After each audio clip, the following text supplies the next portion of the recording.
Hey everyone, welcome to Silent Hill 2. We took a bit of a break from recording because I was just too tired from recording so many videos all at once, so got a couple days rest, watched some really good movies, and we are now good to go. We're going to continue on with our quest to obtain all the secret photos, memos, and glimpses of the past in the game. Last time we left off, we gotta go through, I believe this is the second Mandarin hallway. Why is it locked? Oh, here it is. I was thinking, what the hell, did Laura lock the door on us? Yeah, I believe this is the second Mandarin hallway.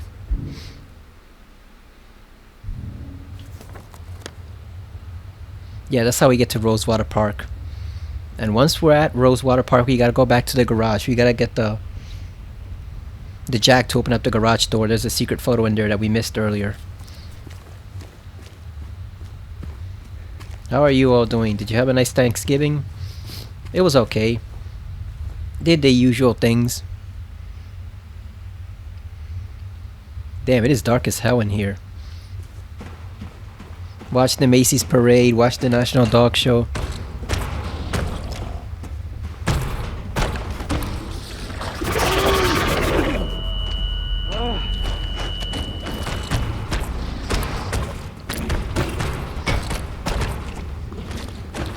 I hate that attack.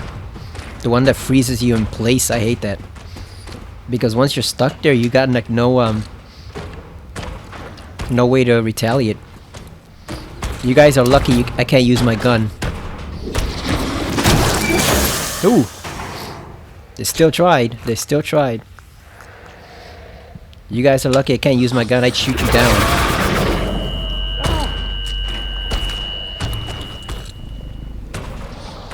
I know it's so deafening, that's why he stands still, but it's still annoying, the fact that he gets paralyzed for like a few seconds there. You guys got lucky this time, but we'll kill you when we come back for another playthrough some other time.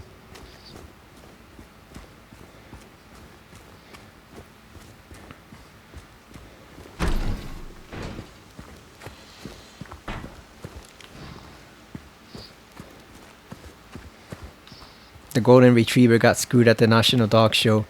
Again, as usual. They had a pug win the whole thing. A pug. And not even the good pug, the one that's actually healthy. They have one of those squish face pugs. The whole thing was rigged. The dog's name was even Vito. Some type of freaking gangster dog that just ended up winning the whole dog show. That's a disgrace. That thing is always rigged. I've never seen a Chihuahua or a golden retriever or border collie or any type of common dog win that competition. It's always either some dog that's really fancy and frou-frou for decoration, mainly for rich people, or else it's some dog that looks really, really ugly. Those are the ones they like. They like either the sophisticated fancy dogs or they like the really ugly dogs that nobody else likes. One or the other. So you never have a sane golden retriever winning the best in show, even if it is clearly the best in show. They had a border collie that looked like an Oreo cookie. That one I thought was a prime choice, but no. And then speaking of the dog ending here, they had a Shiba Inu, which looked exactly like Mira from Silent Hill 2. No, that one got skipped over too. It's just the whole thing was freaking rigged. The only reason I watch it is because John O'Hurley makes it fun. He and his partner, they've been doing it for like 20 years. They make it fun, but the whole dog show is rigged. Like I said, it's gotta be either a really fancy dog or a really ugly dog, one or the other. There's no in betweens, and that sucks. Because that means you never see any of the good dogs actually win. The better dogs, instead, it's just some fancy, overbred, frou-frou rich dog for rich people, or else it's like a dog that's really common, but it's also very ugly. I guess the Golding is just too good looking to compete with those guys. What a shame, huh? That sucks.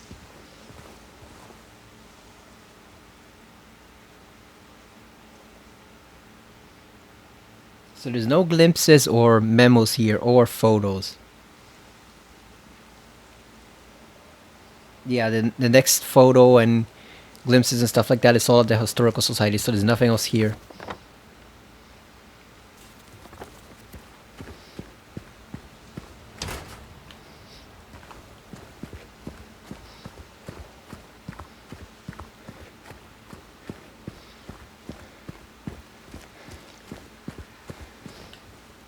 I was reading a lot about the Leave ending, and one thing that annoys me is the speculation that, or even the assumption that James would automatically go to jail after he left with Laura, because it's like I don't get where they're coming from at all. Like,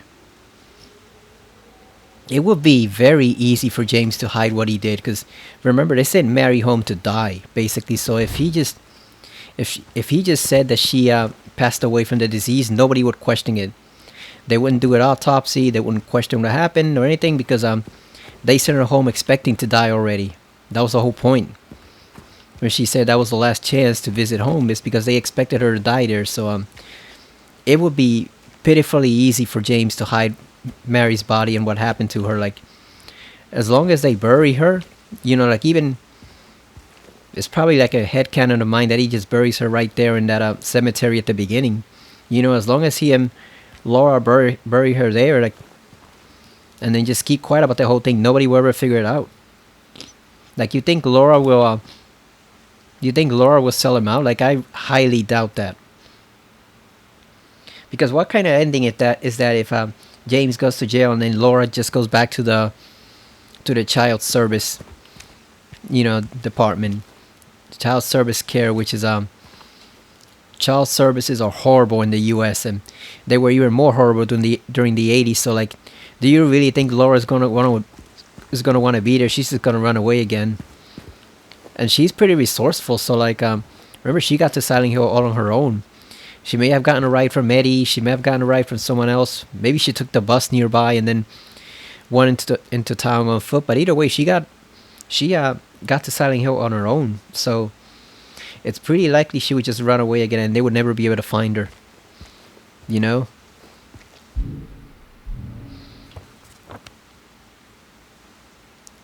Laura doesn't want to go back to child services. So do you really think she would tell him, James? Probably not. And Frank is damn well not going to sell him out. Frank is not going to sell out his own son. He's either going to believe what James tells him, or if he suspects otherwise, he's going to keep quiet. He is not selling out his own son. So they would have no way to figure out exactly what happened to Mary. Like, the Leave ending isn't my favorite. I still think the In Water ending is probably the most logical solution to the whole thing, where his guilt just overwhelms him.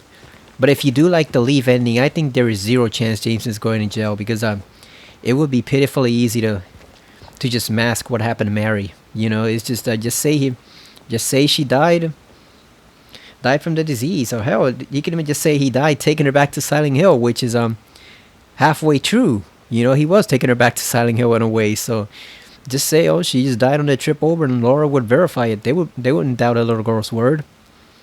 Especially since James doesn't seem like the killer type at all. Like, I just don't see it happening. And, like, what kind of ending would that be anyway? Him going to jail? Like, the whole point of Mary's letter at the end is to, she tells him to live for himself. Him going to jail for life or for 20 years, for a 20-year sentence, would not allow him to actually live for himself. He'd waste his life. So, like, Mary would actually disapprove of him confessing what he did. And as far as punishment, like, the town put him through a far greater punishment than any jail in the American justice system can. Like,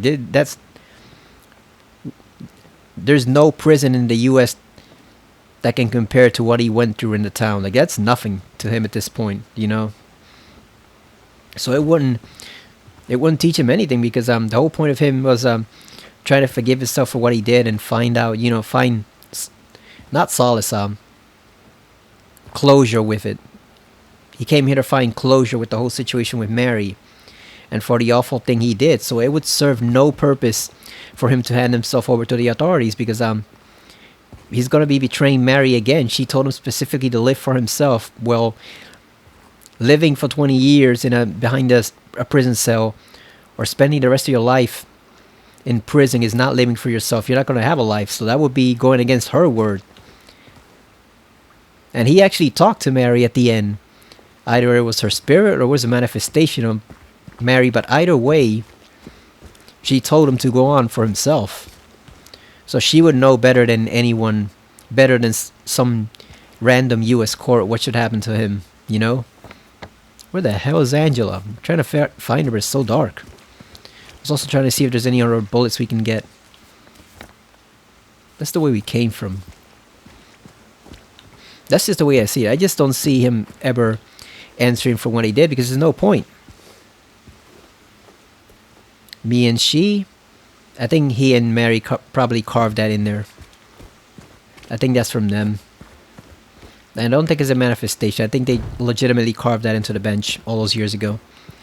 So yeah, there's just no point whatsoever in him going to jail. Like if you're trying to argue that he still has to answer for his crime, like he answered for his crime and more. Like Pyramid Head was a far harsher warden than any prison staff they could ever throw at him. Pyramid Head was brutal, and then he got 2 of them at the end. So it's just like it's done. It's over with. Like the best thing for him to do in the Leave ending is just keep his mouth shut. You know Laura's gonna back him up because James is the only person left who has any connection to Mary, so she's gonna want to stick with him. So she's not gonna say anything. You think she's really gonna sell him out? Not really, because she knows, regardless of how much she might disapprove and resent what he did, once she reads the letter that he hands her, and once she really thinks about the situation, she knows there's nowhere else to turn to. Like that's literally the only person left who has any connection with Mary. So if she turns him over to the authorities, she's on her own, and probably going back to some abusive child care center run by child services, which is not an ideal situation at all. Those orphanages were awful in the 80s, and they're still awful today. So you know damn well she doesn't want to go back there. There is Angela, our angel. Yeah, that's just the way I see it. It's just I just don't see him ever going through the legal system for what he did, because there's literally no need. You know, the supernatural power of the town provided a far more fitting punishment than anything the justice system could ever do for him. And like I said, even Mary herself doesn't want him to answer for what he did. So are you really going to go against her own wishes on her deathbed? Not really. But by that point, just leave it alone. It's done. It's over with. It's finished. Boy, that was a rant, but... Hey. Are you feeling better? I just had to get it out. Different from what I remember. I was just reading that earlier. I just had to get it out. I guess things never really stay the same, do they?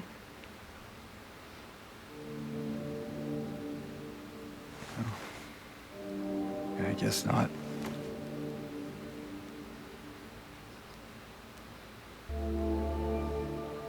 I don't think she's here anymore, James. She's talking about Mary. She just doesn't want to say it. But she's implying Mary.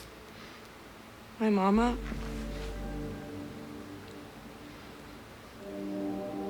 She doesn't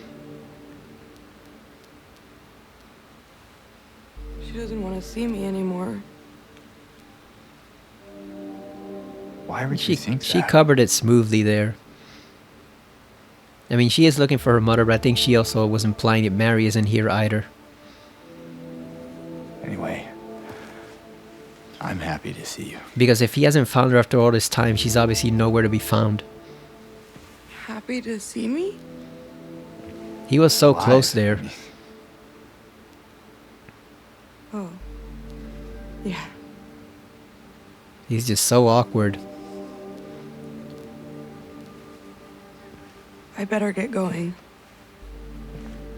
You still don't want me to go with you? If we stick together, we might just make it out of here. Out of where? This town. Silent Hill. It's curious that she doesn't want to go. It's like she's kind of accepting the guilt unfairly instead of accepting his help, basically. Oh, you didn't happen to see a little girl around here, did you? A little girl? Yeah, Angela? Are you all right? Now he triggered her. James, you idiot. Angela? No. Please. You shouldn't be here. Angela, it's okay. No, don't touch me! It's interesting how the words triggered what looks like a hallucination or appearance of her father. He should have just said, have you seen the little girl? She stole a letter that belongs to my wife. I don't know who she is or why she's here, but she's been causing all sorts of trouble. You know, get her mind off the fact that it's a girl, more about the fact that it's a letter from his wife. But James doesn't think on his feet. We know that already. Henry thinks on his feet quickly. Henry adapts to everything, no matter how weird. Like, he doesn't have a personality at all, but he does adapt pretty well. I'll give him that. This is the notice from the whoever mysteriously is helping out James.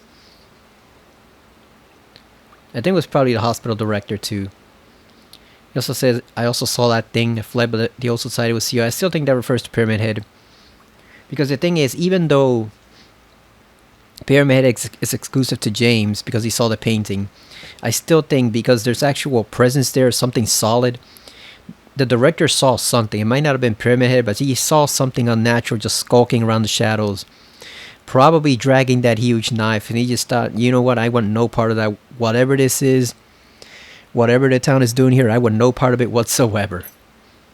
That's why he said, if you still do not wish to stop James, I pray to the Lord to have mercy on your eternal soul.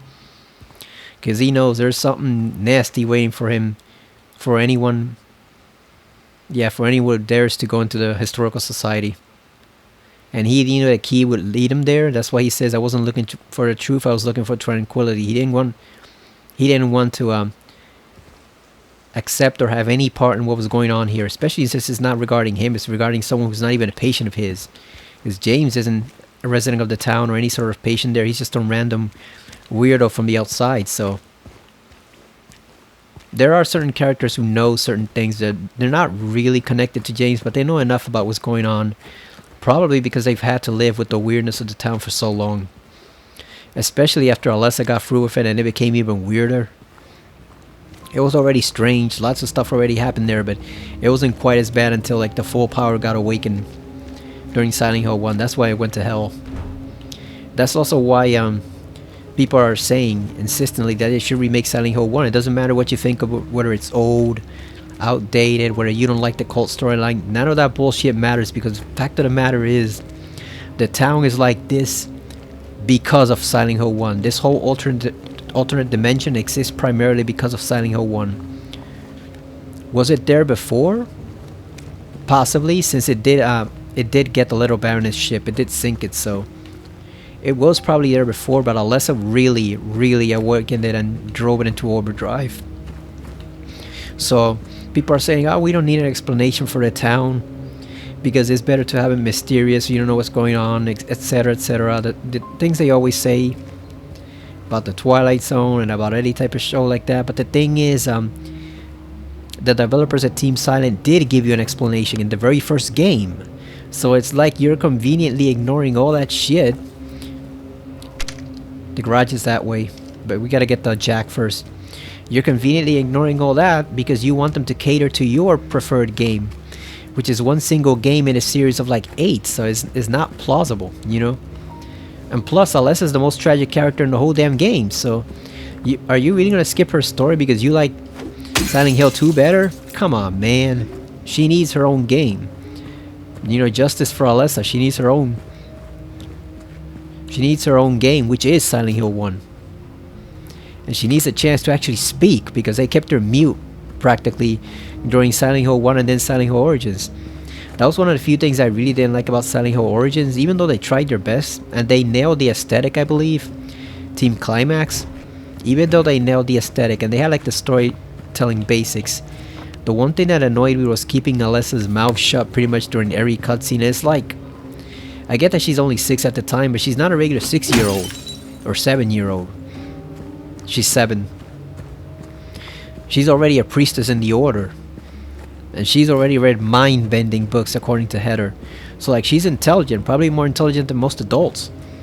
And so the absolute worst thing to do is to keep her mouth shut, because she's one of the primary protagonists of the entire series. The fact that she doesn't even get to speak in still Silent Hill 3, except for one line in the first, or two lines, and then none in Silent Hill Origins, is shameful. That was the one thing I was hoping Team Climax would fix when they announced that game. Well, first off, the first version of it was kind of like a joke. By their American division, it was like a joke game.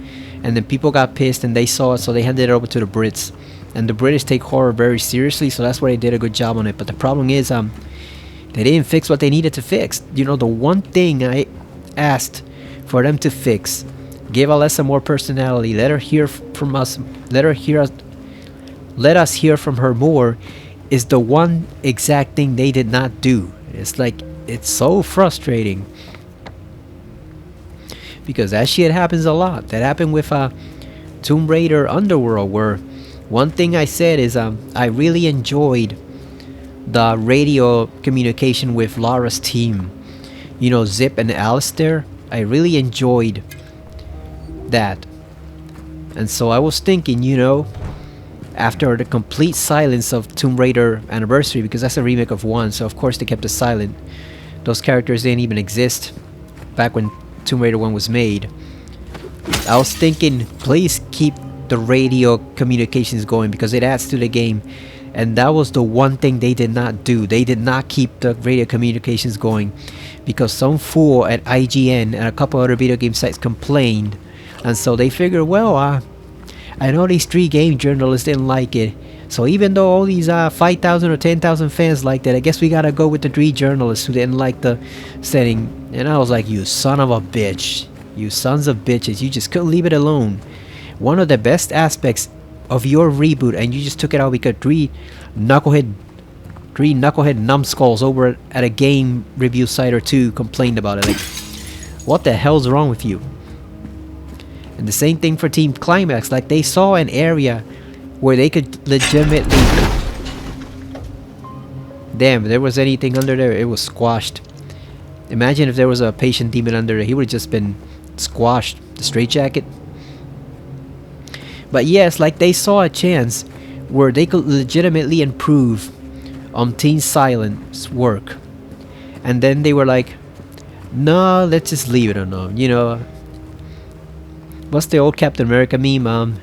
No, I don't think I will. And it's like, why not? If you have a chance to actually fix something, one of the very few things the original team did wrong, why wouldn't you prove your usefulness and fix it? It makes no fucking sense. You just saw this blatant flaw in the entire game, and instead of fixing it, you just thought, I guess they didn't want to step on Team Silent's toes, and they were like, no, I don't think I will. Or no, we don't think we will. We're just gonna leave it exactly the same. It's like, no! Go back and fix it, you dumbasses! That's the one thing you can actually do. You can actually fix some of the minor flaws that Team Silent had, because when they developed Silent Hill 1, they were rookies. They were just starting out, so they didn't know a lot of the stuff about in-depth game design and game development and storytelling. You know, they had to learn as they went along. By Silent Hill 2, they were quite mostly ready. I say mostly because obviously the voice acting still needed some work, and then there were also some pacing issues and some issues with the storytelling in a couple scenes, etc. But mostly they were ready by Silent Hill 2. But in Silent Hill 1, they were just starting. They were rookies, so they had to go out and they had to go back and, you know, look over things, and sometimes they didn't get things right. And it just made no sense that that Team Climax actually had a good opportunity to fix one of the very few flaws of the first game, and they chose not to take it. They just decided to choose, nah, we're not gonna fix it, we're just gonna leave it as is. And it's like, you dumb bastards. Like, I respect you, I respect the work that you did in the game itself, but that was a very lost opportunity, because it's like, you could have fixed one of the very, very few flaws of the first game with your own game, and you decided not to do it. It's just a waste of time. Alright, let's get in this garage, Lever. Let's get in this garage. Anyway, that's my complaint about Silent Hill Origins. Other than that, I pretty much really like the game. I don't know if I love it, but Travis is okay. Like he's an interesting guy. I don't know if I believe the whole thing about him possibly being a serial killer. I guess it depends, and it might also depend on who he's actually meeting on the road. Because if he's meeting a bunch of weirdos, some of it might just be, you know, kind of self-defense. It might not be him being actual serial killer. He might just be killing people that come after him. You never know. So you meet lots of weirdos on the road. So this is talking about the institution of Brookhaven, how they're reducing the staff. I guess because they can't pay them, mass layoffs. This also ties into what someone asked about the sanitarium, Cedar Grove. Why would you have a gigantic sanitarium outside of Silent Hill if you already have Brookhaven there? But the difference is that one, Cedar Grove was for tuberculosis, and back during those old days, in like the late 1800s, early 1900s, you needed a lot of those places. There were so many cases of tuberculosis, you needed a ton of sanitariums to be able to house people, because you could not put them in regular hospitals and mental hospitals. They would just infect everyone else. Even the staff that worked at those places mainly died because they contracted tuberculosis on their own, and they got sick and died. I think it was at Waverly Hills. One of the famous ghost stories is that a nurse who did exist actually did contract tuberculosis, and she basically decided to hang herself in the sanitarium. And she was pregnant too, and she still said, "No, I don't want to live this way. I don't want to let my child be born with whatever the hell this is gonna do to him or her. I'm just taking the easy way out." And she just hung herself. And that's why her ghost is probably still there, if you do believe in ghosts. I do, because even though I tend to look at things with a scientific mind, I've also experienced some things that are, not to get into it, but they're pretty much impossible to explain rationally. Back in our old neighborhood, which was really violent and had quite a few ghosts of its own, so yeah, I'm kind of a believer in some of the supernatural. But anyway, the whole point is that during that time period, for like late 1800s to like early to mid 1900s, you needed a lot of sanitariums to house tuberculosis patients. So it makes sense that they would build one at Cedar Grove, because yeah, Silent Hill is supposed to be a small town. You don't want to get too large, but at the same time, like, they were putting these places everywhere because tuberculosis was everywhere, and you needed pretty much any place you could have to hold the patients there. And on top of that, this area was supposed to be like healing. You know, this is supposed to be a sacred area. So I guess they figure, maybe not the government, but maybe like the backers of the project figured, well, you know, this area seems to be pretty nice. Maybe it would heal the patients a bit. Maybe we could use it to help them out. You know, stick them in a place where there's fresh air, there's like a mountain breeze, and a better climate that they can adjust to, because climate does aid you if you have tuberculosis. Like, that's one thing I do know. Like, the climate can be a big help. That was the whole point of Doc Holliday moving to Tombstone over in that movie Tombstone. I don't know if that's why he moved there in real life, but in the movie, at least, that's part of why he was going there with his lady love, because he had tuberculosis and he needed the specific climate conditions there to alleviate his illness. So they might have decided Silent Hill was the perfect place to build one. And then, of course, as mass layoffs hit Brookhaven here, then that would explain also why they kept that place open, because they didn't have enough staff to attend to the patients of Brookhaven. Not only that, but also, you can, if you're wondering why was Travis's mom sent there, well, I think she might have been infected with something other than just actual, you know, madness. Like, maybe her well, you could tell they were baffled by her condition in the first place, so she might have been transferred there after they took a stab at her at Brookhaven. They realized they couldn't fix her. They couldn't figure out what was wrong with her, so I guess maybe that's why they sent her to Cedar Grove, which had more staff and more experts there. And then, of course, they couldn't figure out what was wrong with her because they didn't realize she was being influenced by another fucking dimension. So her case was incurable there. So that's why you see kind of Lisa sitting there all sad in Origins, where she says they can't do anything for her because she's probably been She's probably been through 2 places in Silent Hill, and neither one of them has actually been able to help her out.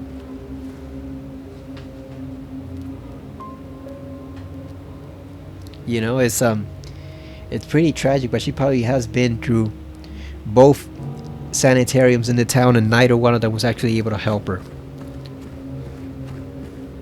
Okay, gotta go to room 106. So we can find a trophy for seeing the future, basically, by going to the place where Douglas and Heather will be staying. Here you go. All seems in order, with a capital O. Yep, you were right, James. This is not a place you want to be at. So I guess this is... Why is this turned on? You know what? I don't like this. Shut up, TV. Yeah, James just gotta let out a bit of aggression. So there's there's the Halo the Sun. So I guess the implication is first off, we know it's an Easter egg, but I guess the implication is somebody from the Order was using this hotel, which I believe it, because it's easy to forget, but the members of the Order are just regular townsfolk too. They're not actually all monsters. Most of them are probably pretty peaceful compared to like the Christians in the town, who, to put it mildly, seem basically insane. It's one of those. It seems to be one of those situations where the so-called good accepted religion is the one that's nuts, and the one that people think are nuts may actually be the true religion there. But I also wonder if this is like a little hint that this is the bed Heather slept on, or will sleep on, since we're in the past, and then Douglas took the one over here. Makes sense. Yeah, look at that, the Halo of the Sun. Looks pretty good. It's a shame they have no interest in remaking Silent Hill 1 or 3. I think Bloober. They'll probably just end up passing it to someone else. I think what'll happen is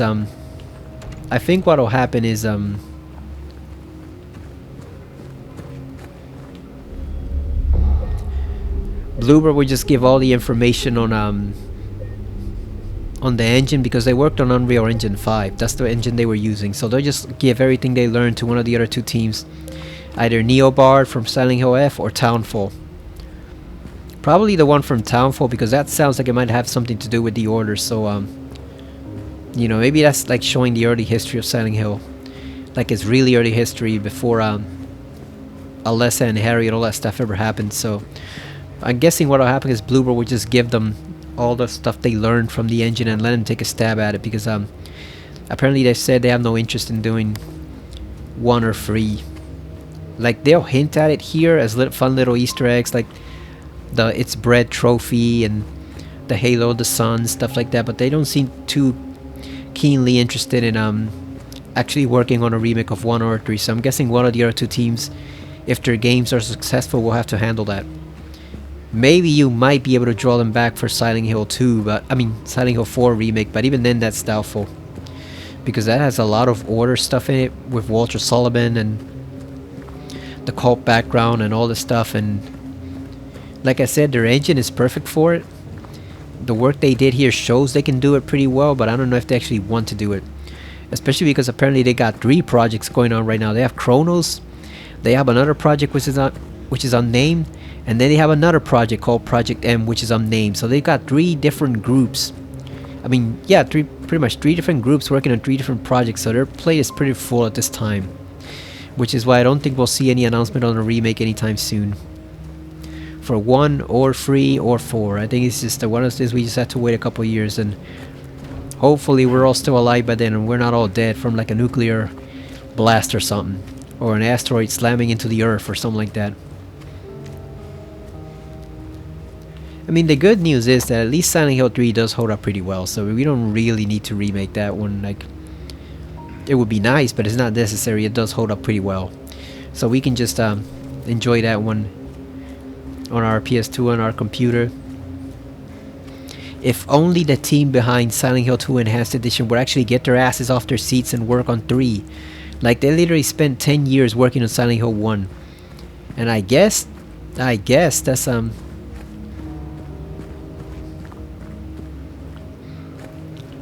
Did we get the stuff from the I think we did get the stuff from the bowling alley, did we? Let me just double check. I want to make sure.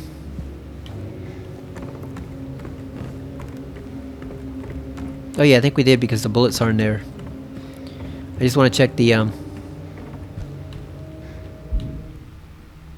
Oh yeah, because we have the White Claudia, so yeah, we did actually go there. Let me just make sure they didn't add another memo just in case. But yeah, like I said, it's that you don't really need to remake 3. I just wish that the enhanced edition team would actually get off their asses and work on the game. You know, I know they spend a lot of time on Silent Hill 2, but that's the point. You spend way too much time on Silent Hill 2. Even after it was perfect, they were still, oh no, we gotta get it to 4K. We gotta get it to 60 FPS on 4K and, I don't know, ray tracing and a whole bunch of stuff. It's like, dudes, the game is perfect as it is. You've done your job. Let's just move on, man. Let's just move on to another place. You've done your jobs at that point. You know, you made the best possible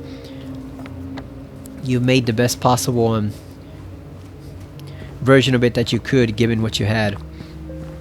Which is why Konami should just hire you and have you guys port the game over to the PS4 and PS5. You delivered them a masterpiece.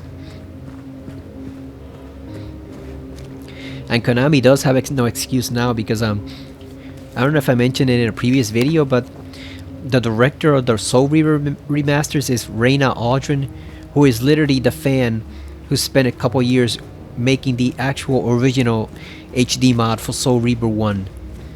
So her work turned out pretty spectacular, and now she's in charge of the actual official remaster from from Aspire, based off the work Crystal Dynamics did. So it's like Konami has no excuse at this point, because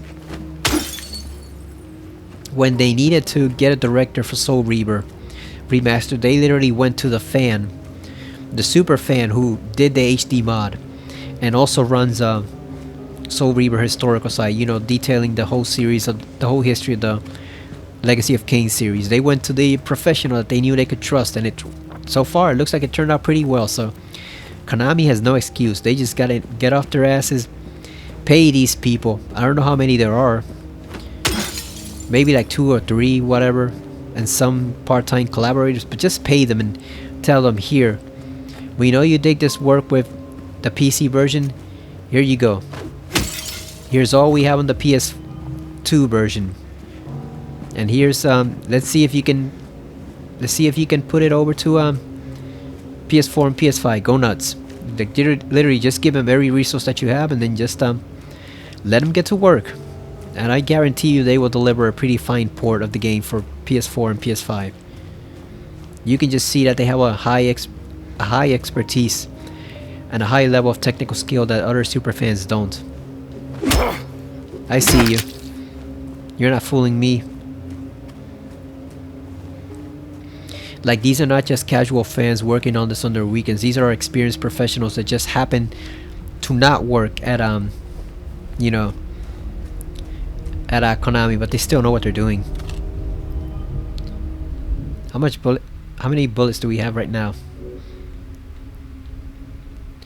Damn, we have 496 bullets. Holy shit. We could kill every monster in Raccoon City and then some. If James were there, he doesn't even need to have Leon's skills. He has more than enough ammo to literally destroy everything in Raccoon City.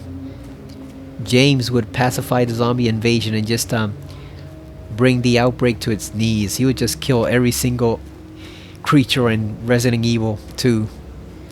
Like, James would be the savior of Raccoon City. He'd just wipe out everything with his handgun and shotgun.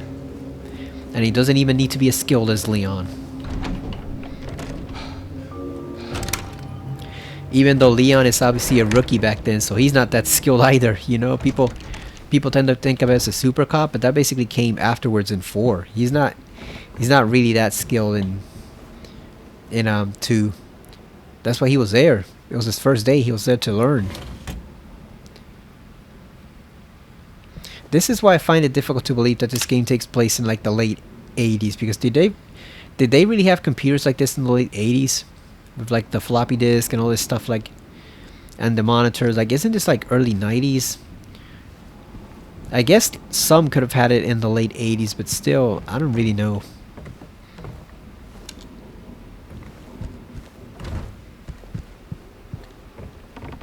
Let's break the glass.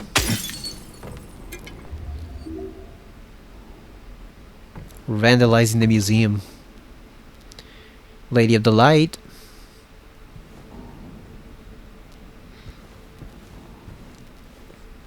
Telescope. Little Baroness, the maiden voyage of 1916. The only voyage of 1916.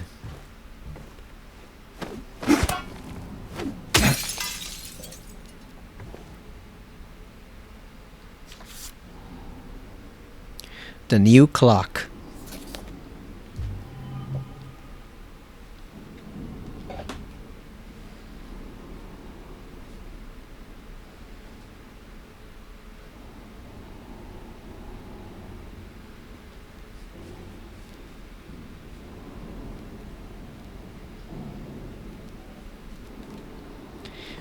Alright, so I had to jot that down just to make sure we count it.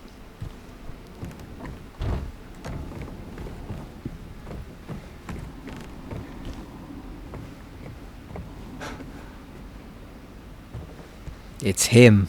It's him.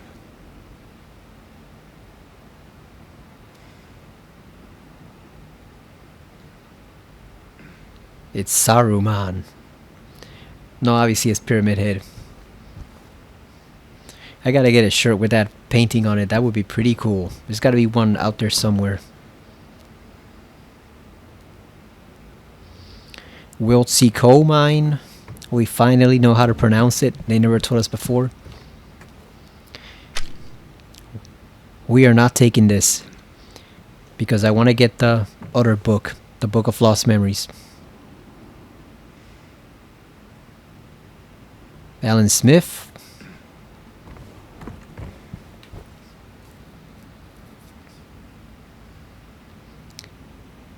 Silent Hill Historical Society founders. I've read these are actually members of Bluebird's development team. They're just all faded to hide their appearance. A photo of a deep dark hole.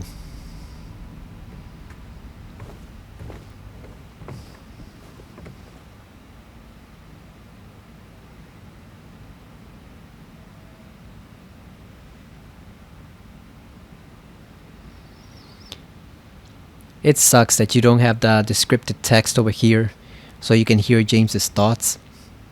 That's one little detail that is sorely missed. It's funny how they say the story is clearly meant as a metaphor and a cautionary tale when we know Jennifer Carroll was a real person. And she probably did have a someone who went out to visit her on the lake.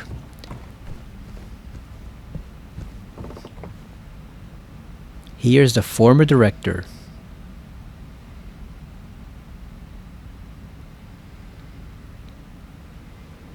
He looks shady with that mustache. Something about his face. Brookhaven Hospital.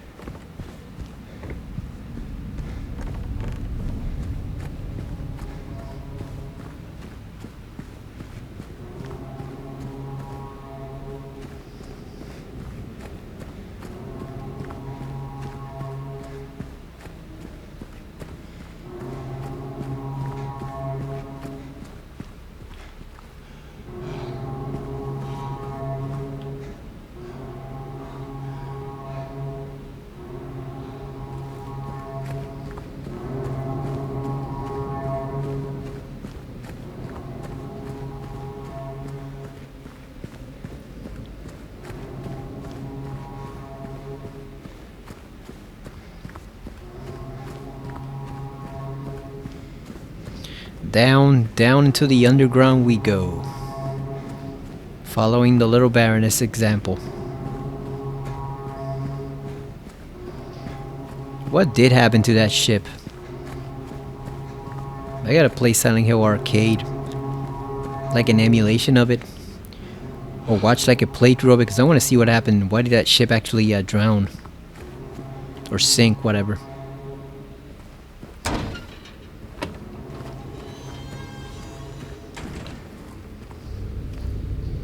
Let me see how dark it is in here, because I think I might want to make it a little lighter, because we're gonna be going through some dark spots in here.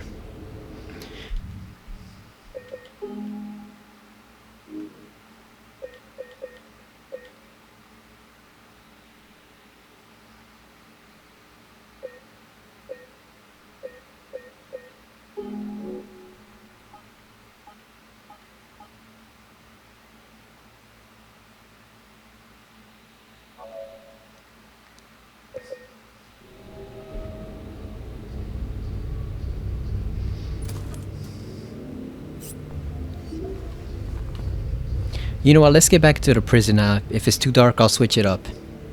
But I think it's fine for now. That figure, did that cigarette say Sean? Filter cigarettes?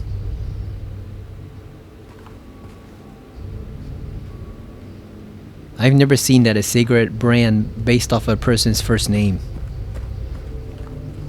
It's usually Marlboro or Lone Star or something like that.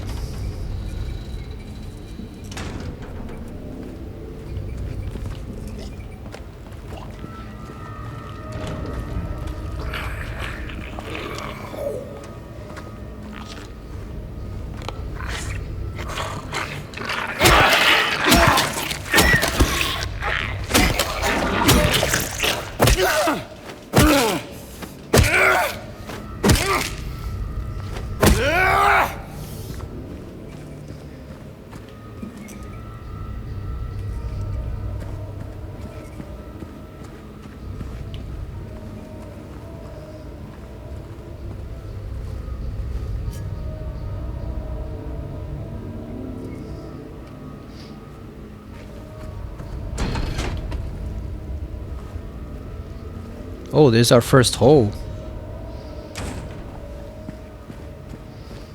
Is there anything else we can do? Oh yeah, here's the 3 paintings.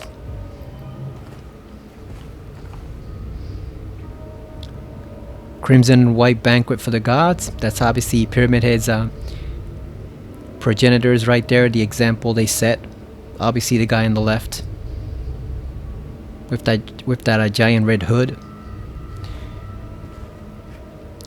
He's lucky he didn't paint it white, right? That would have been a very bad image if he had drawn a white hood. Death by skewering.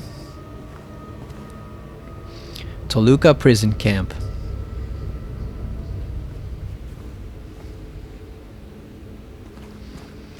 I don't feel too sorry for the prisoners who were in that camp, because if you think about it, they were probably Confederate prisoners, which means not to get too deep into it, but there probably weren't a lot of respectable people among those prisoners, you know? You get what I'm saying? They were probably Confederates. Which means there were probably some nasty pieces of work in that prison population. Alright, let's jump.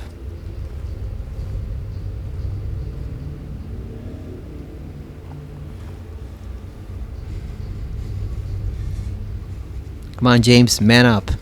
Just jump, just dive right in there.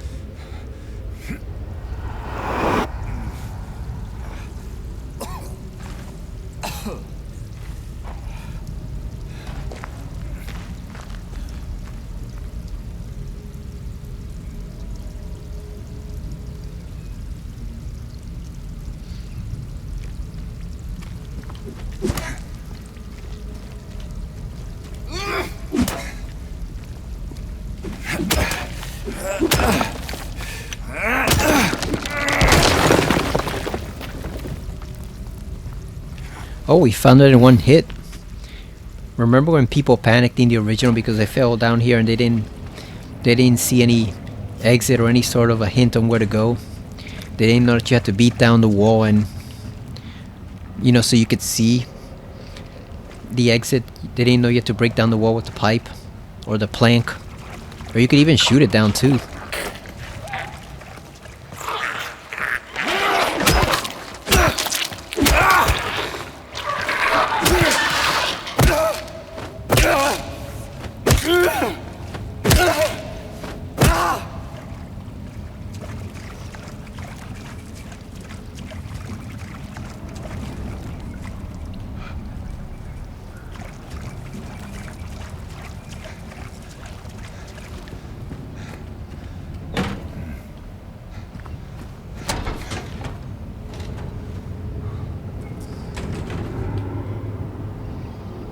Alright, we need the spiral writing key from here.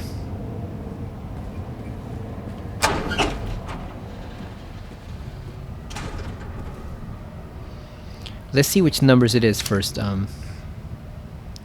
Okay, so it's 239.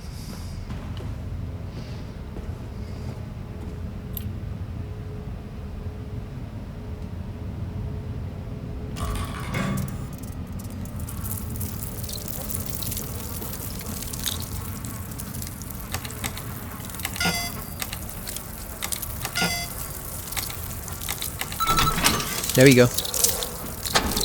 Let's get out of here. That was easy. I don't know how Mars got stuck on that puzzle. I'm sure there are a couple other people too, but it's just like, I guess they didn't make the buttons bright enough. Maybe I just played enough Resident Evil games where I know as soon as I see a keypad to immediately be suspicious of the highlighted numbers. But I guess since other streamers don't really play, sometimes they don't play as much of Resident Evil as you know, if they're variety streamers, they don't play as much of that series as I do, so maybe that's why that stuff eludes them. Because I thought it was obvious, even without knowing, even had I not known that this puzzle was in the original Silent Hill 2, I still thought it was super obvious, but I guess not. I guess I just played way too many Resident Evil games, and other people have a harder time, you know, unraveling that puzzle. They think there's some complex combination to it, and there's really not.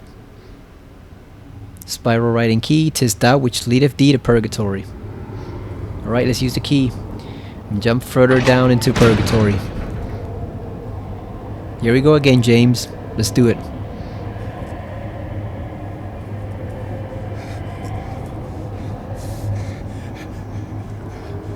We're doing all this for you, Mary. At least it slows him down this time. In the original, he fell pretty fast.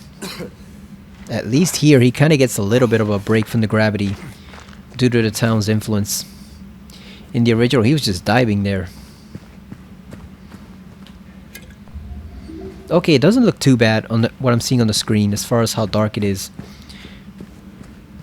I don't want it to be super bright because then it looks washed out, but at the same time, I do want you to be able to see what's going on. So far, it looks okay. If it gets really dark later on, I'll turn up the brightness. Where's the pig tablet? Here it is.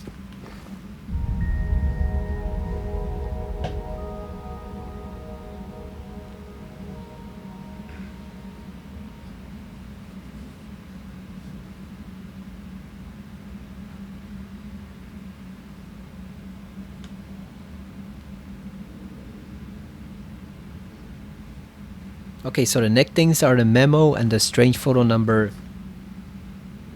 18. But first you gotta go talk to Eddie here. Can we see him from this distance? Lying against the wall?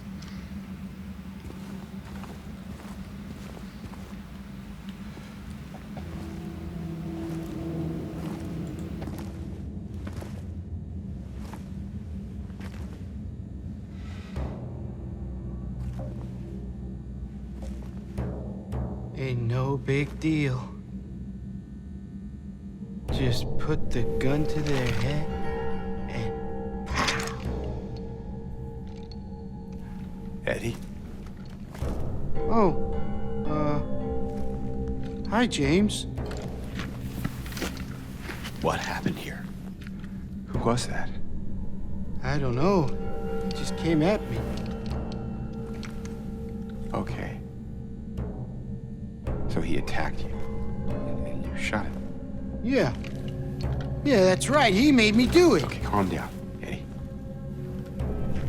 Any idea why he would do that? I don't know.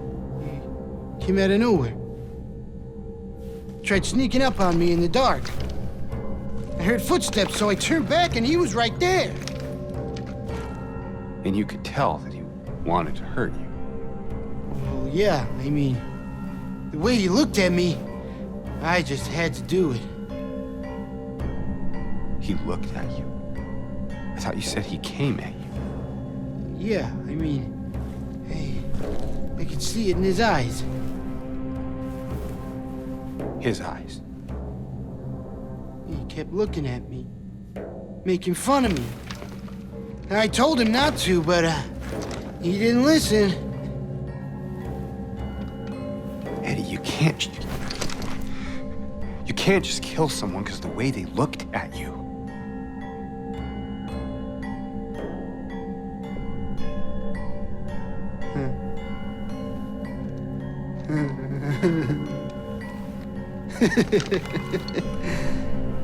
You should see your face, James. I was just joking.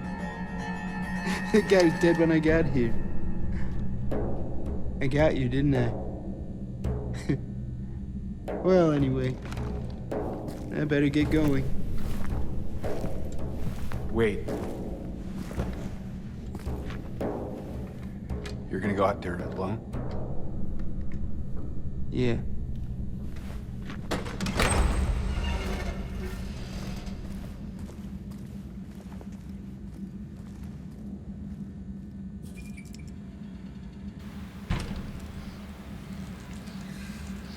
I don't know if there really is a superior version of Eddie between the two, because the original's a lot goofier.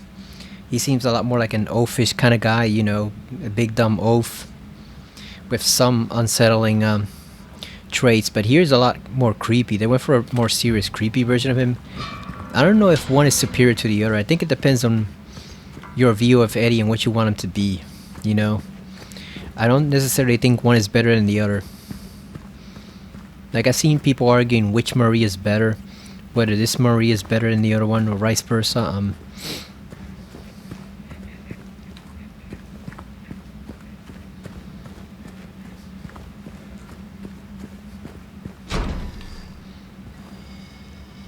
But with Eddie, I think they're kind of equal, because I've grown used to this version too. I can see what they were going for with this one. It's a lot more serious and unsettling.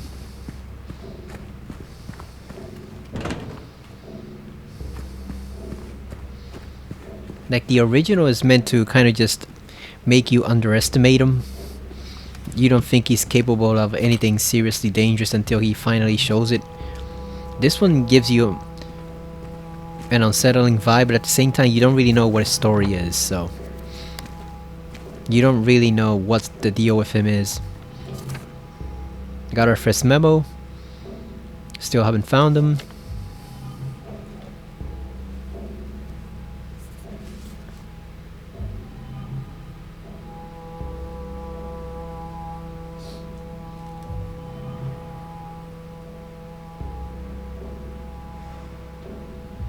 Okay, so we gotta go through the serpent door and get to cell A3. So A3 is right over there. We don't have this just yet. Unfortunately, it's not a code, so we can't unlock it. We actually need a key. Let's save. It's been a while since we saved. I don't trust anything in modern games. You know, technically all the glitches are supposed to be fixed, but you never know. There might be one left over somewhere. Somewhere in this place.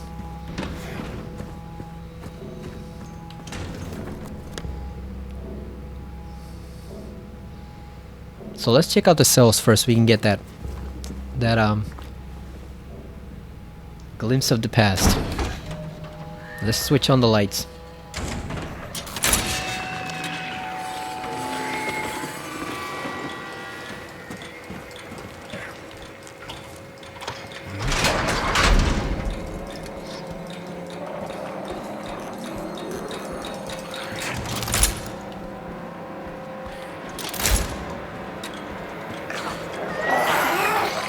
Who the hell is following me? Oh, it's this dude.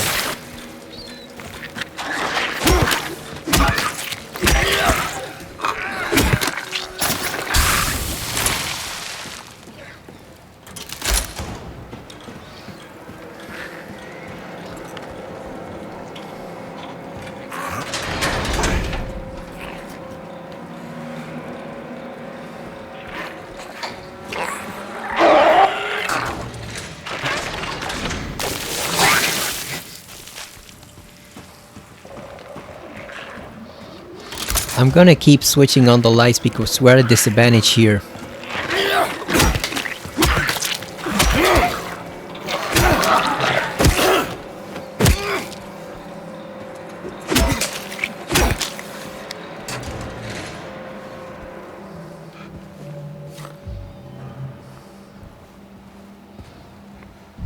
There it is, the second tablet.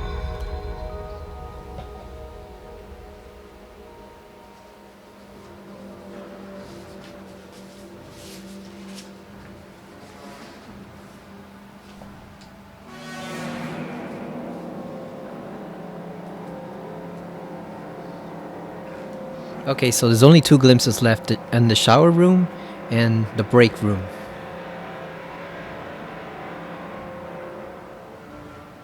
Oh yeah, and that's the lid with the wax handle on it.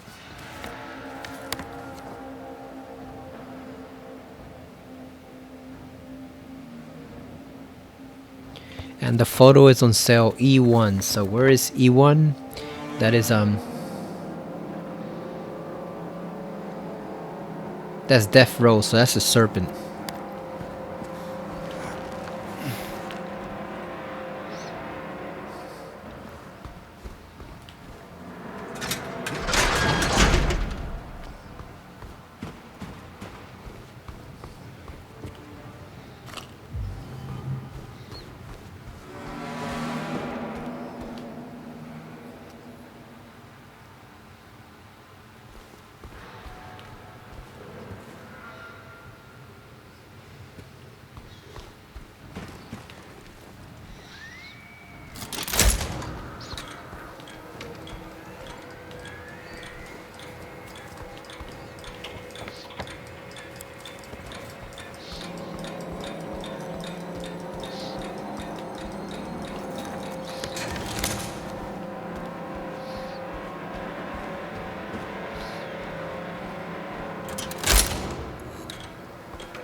And we are at a disadvantage here because we cannot use the gun to knock the spider mannequins off the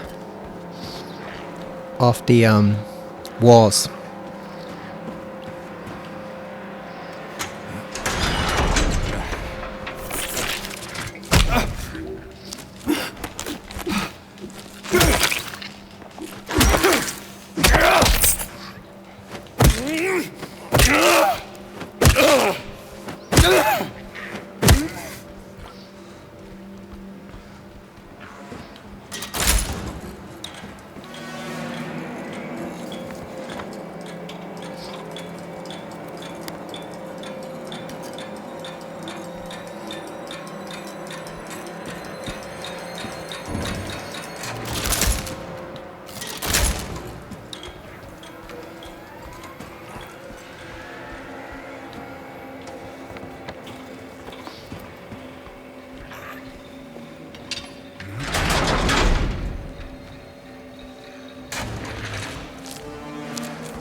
Alright, we've checked all the cells.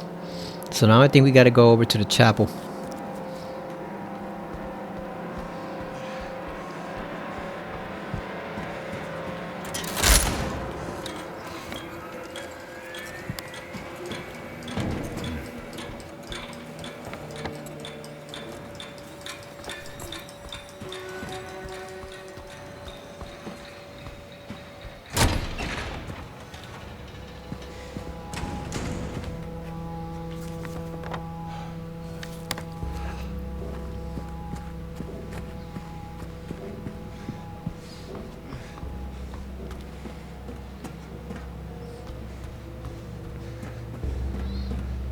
You think that director of Brookhaven, the one who was leaving James the notices, you think he was a member of the actual church of the town, or was he a member of the Christian church? Because it just occurred to me a while back that the Lord could be interpreted in different ways. Alright, we got the heaviest weight.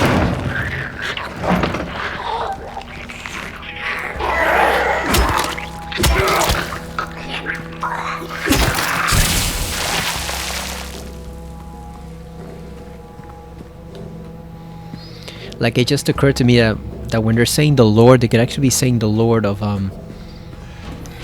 the resident church in Silent Hill, not necessarily the Christian Lord. Got another syringe, god damn.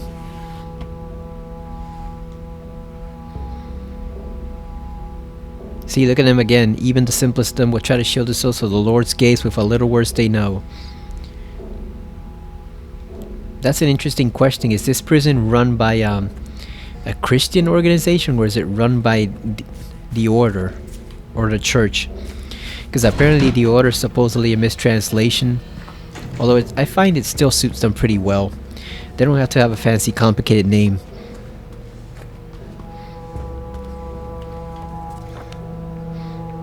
I'm perfectly fine with them just being the order.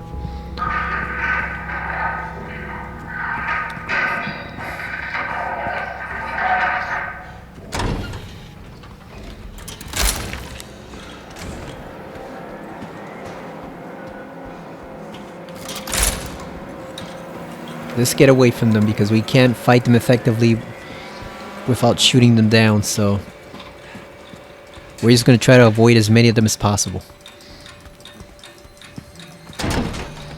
Unless they specifically come after us, we're not going to bother them.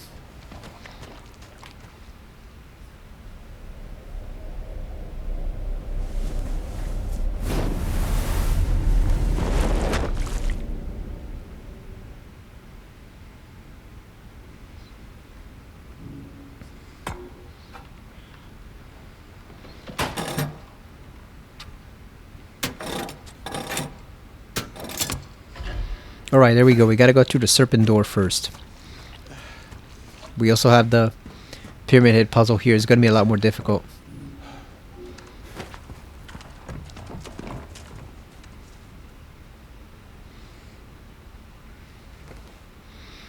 That's obvious foreshadowing of something to come later on with the two pyramid heads. I find it interesting they changed it to an outside area. Were we always outside in the yard, or I always thought it was indoors?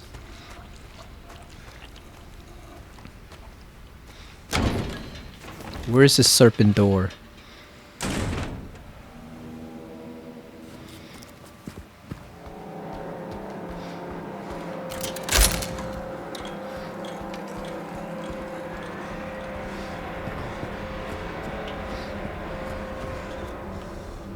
No, that's the dove. Serpent is over here.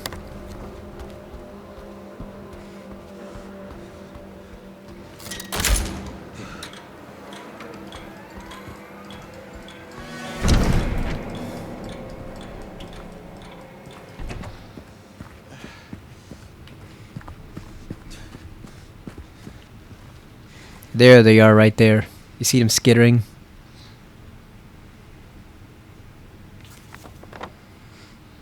And we gotta go to E4. That's where one of the memos is.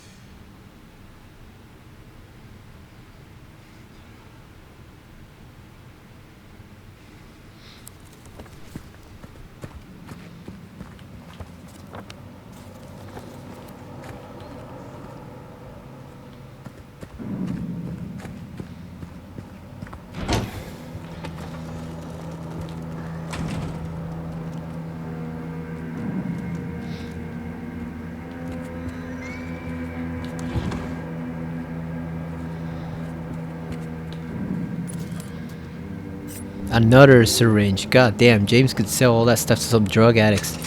Make himself some huge pile of cash for him and Laura. Who wouldn't want to have injections that could just heal any injury instantly? That would be pretty.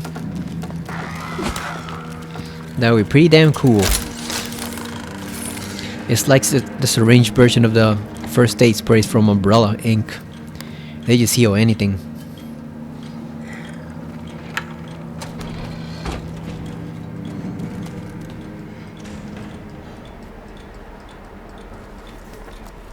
Okay, there's E2 right there and E4.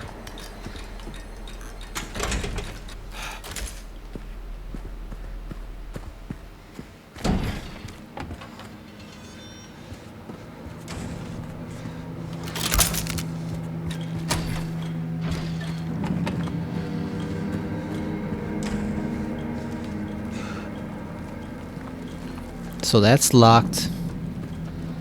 This is locked.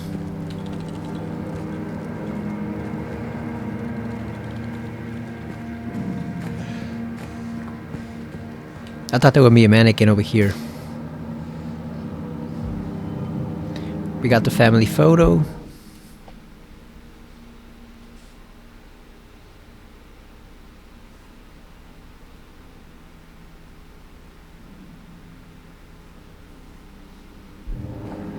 I think that's the only collectible in this area. I don't believe there's any others.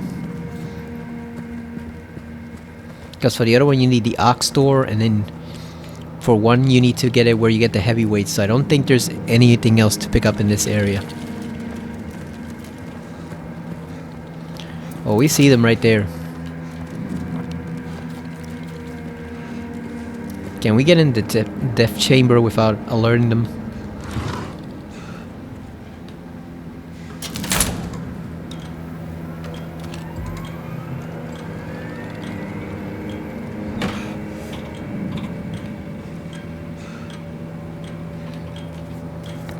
Damn, we do have to go that way.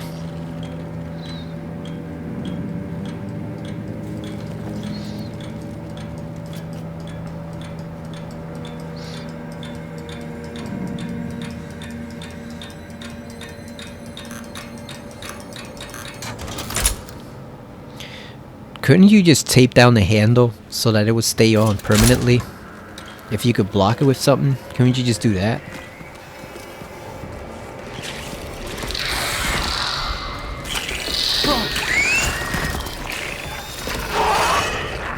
Yeah, screw you guys.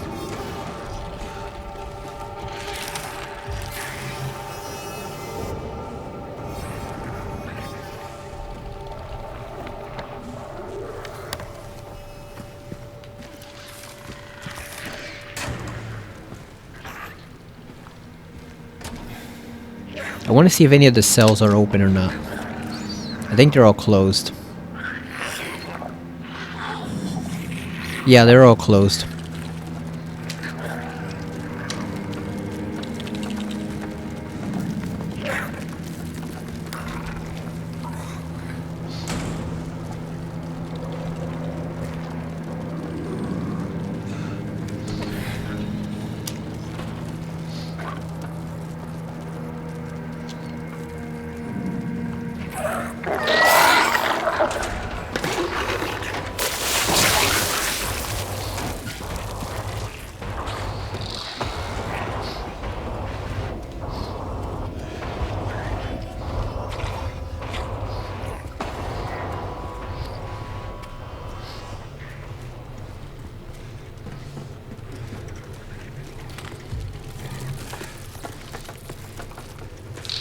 Yeah, they're all electronically locked. You cannot unlock them just yet.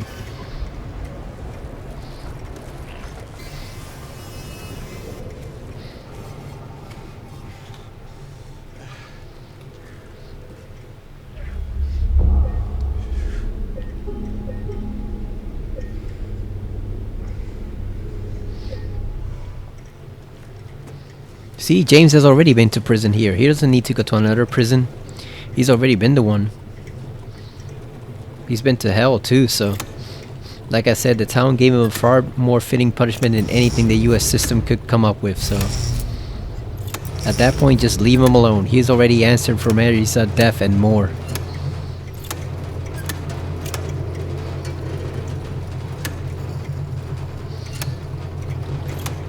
You could even say he answered unfairly, like he even got more than he should have.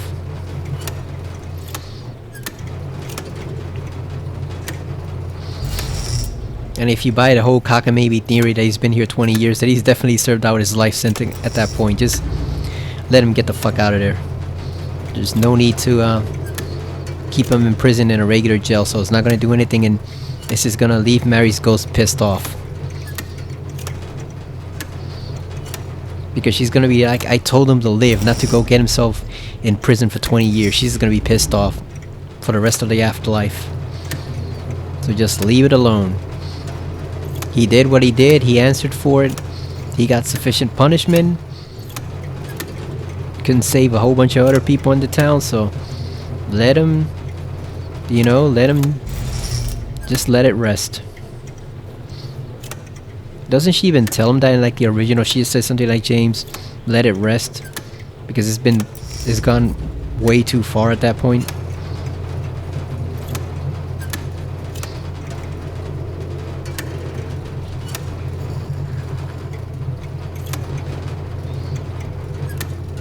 God damn. Which one is it? Nope.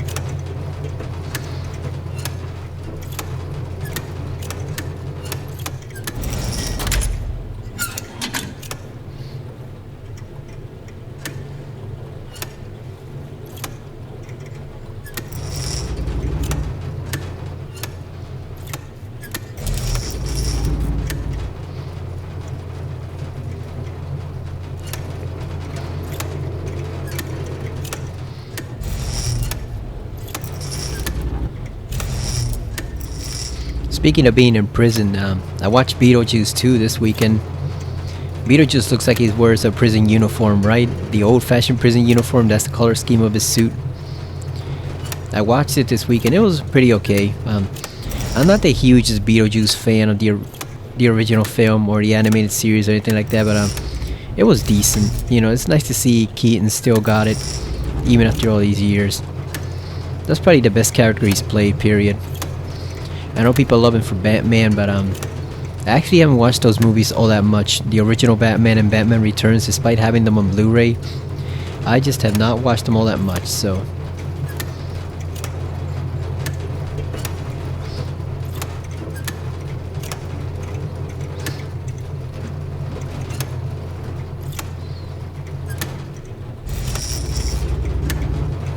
God damn, what's the code for this valve? How do we get it to red?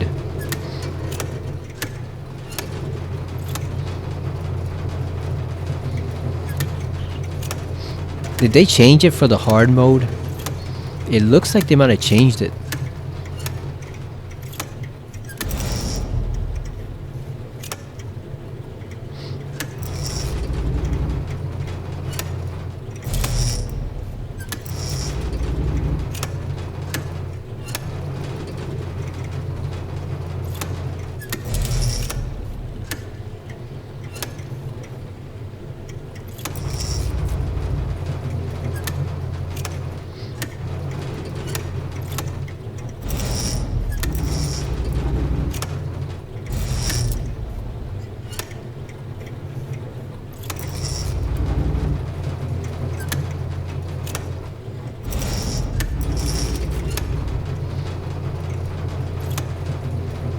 Why does it go backwards? They don't seem steady.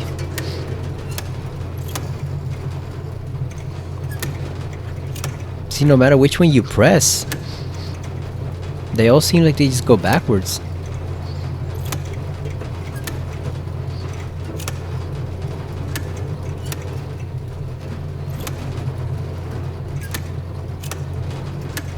I wonder if they'll make a Beetlejuice 3, because that one kind of left it a bit open-ended with the ending, but I guess it might be one of those things where it's more like a stinger than an actual sequel bait. You know, it's not really implying there'll be another movie. It's just saying a couple things were left unresolved, and they may always be unresolved because of the situation. Because obviously you can't kill him. The one person who could actually kill him in the movie kind of got completely devoured by a sandworm, so obviously you can't kill him. So in some respects, I guess he's always going to be with the main character in one way or another up until the day she dies. So maybe it's just one of those things, just saying you can't really get Beetlejuice that easily. You know, he'll come back eventually, and it just is what it is. Yeah, I'm just gonna look this up because I don't want to sit here for 15 minutes playing around with these levers. I'm just gonna look it up. There's no shame in looking it up, because puzzles like this annoy me. Power transfer levels, there we go. Yeah, stuff like this annoys me. It annoys me in Resident Evil, and it annoys me here.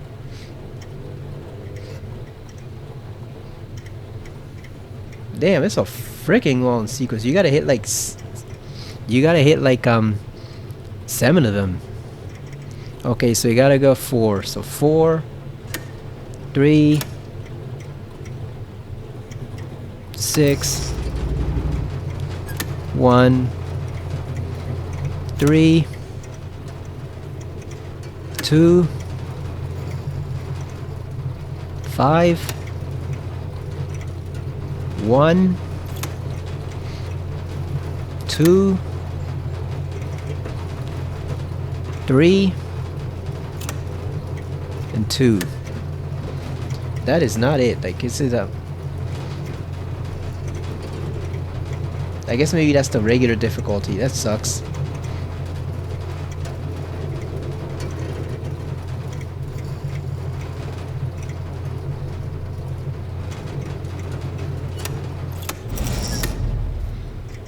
Did I do it right? Let's see. We got 4. Okay, 4. Wait a second. 4, 6. 4, 6. No, it was 4. God damn it! It's not 4, 6. It's 4, 3, 6. 1, 3, 2. 1, 3, 2. 5, 1, 2.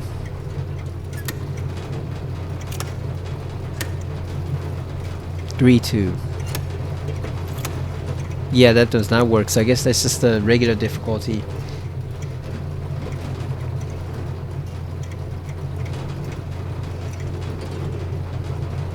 Because there's 7. Why yeah, are they missing a lever? This is a... Or do they add one on hard difficulty? I'm gonna switch over to hard. Because Games Radar Plus is not proving too useful right now. So let's switch over to this one. I think they... yeah, they do add one.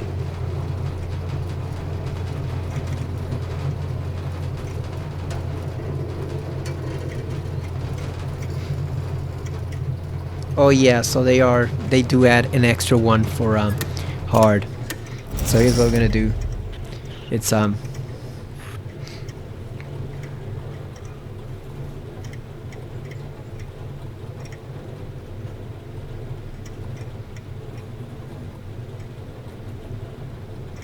they also go backwards too.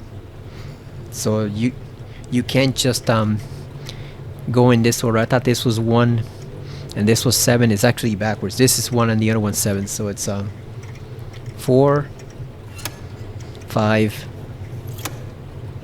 2, 1, 3, 6, and 7. That did not work. God damn it! Don't tell me Game Rant also has it Wrong.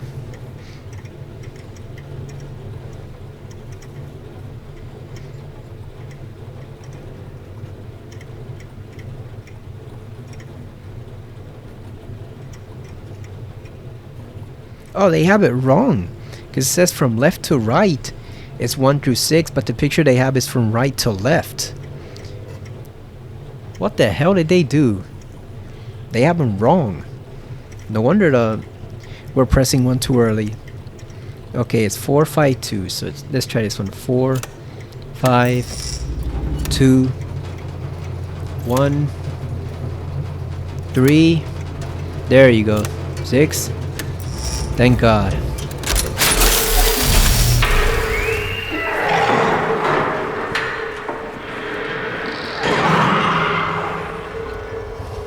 All that stuff is wrong, wrong, wrong.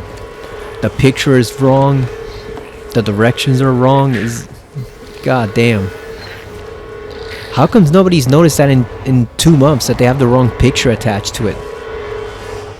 People aren't doing the jobs over Game Ranks or Game Rant.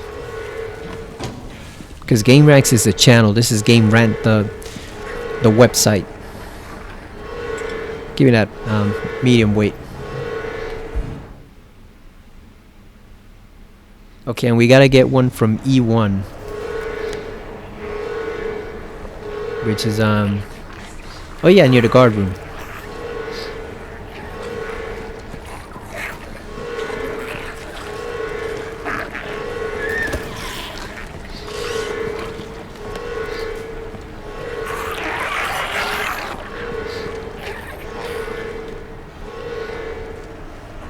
Is he coming or not?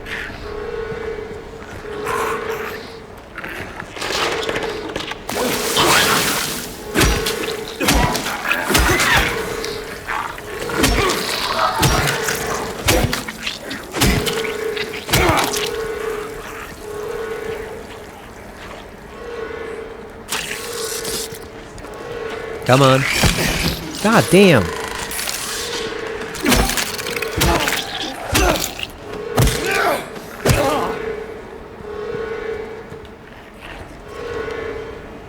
Gotta go to E1 and pick up a memo. Or photo, rather. There they go, but you can't knock him down. That's a problem. We can't... God damn.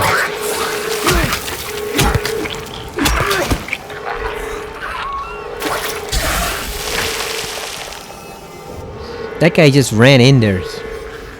Out of nowhere. There's one that's lost over there. He can't get through.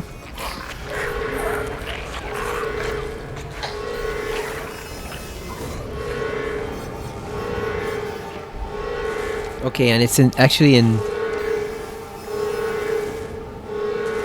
E13, so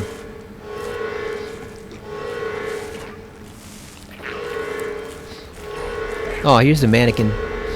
Come on.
God damn.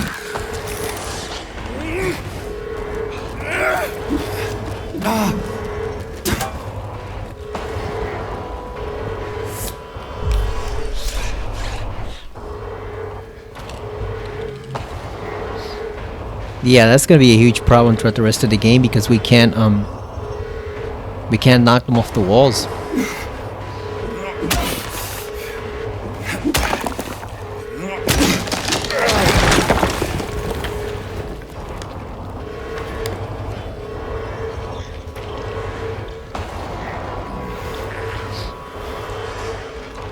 And now we have nurses in here too.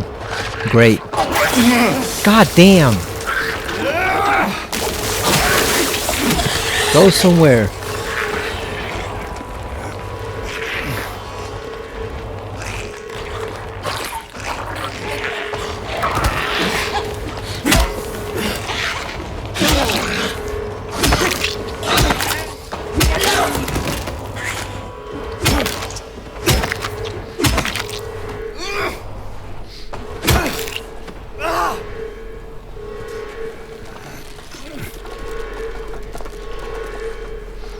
Damn, there's a lot of them. Look at the one there. There's one over here.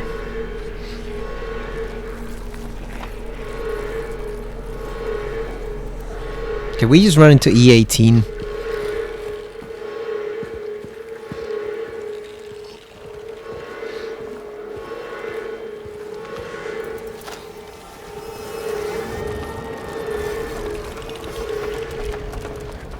Not gonna lie, it sucks not being able to shoot them.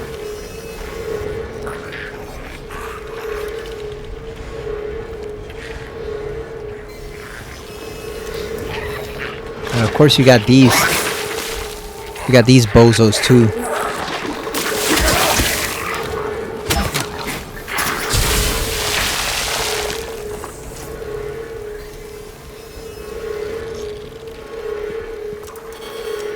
I think we just gotta run from cell to cell. Just ignoring them.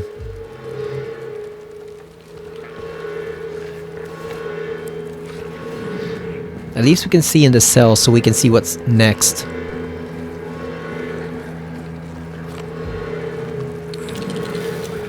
What is that one doing? Just lurking there.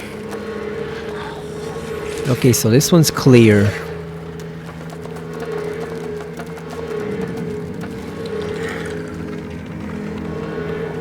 Yeah, I think we just run from cell to cell until we can reach E13. Because they can't enter the cells.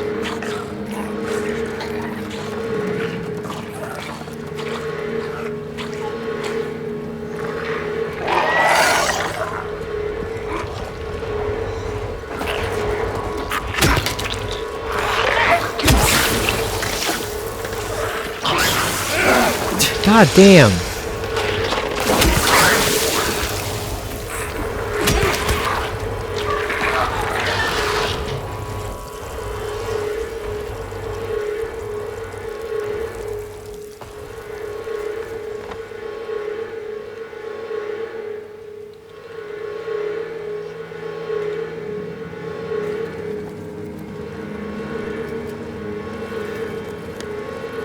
There's E11 and E13. Can we reach them without getting hit?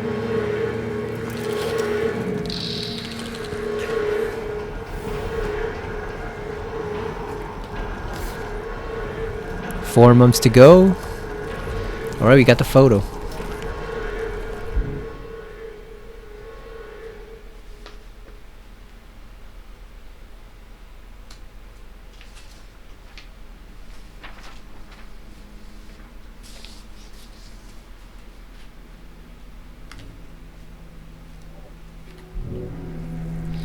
I think that's it for this area. Wonder what else is over here.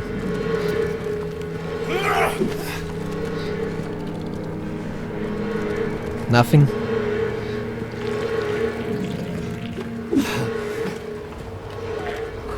Oh, we got a health drink.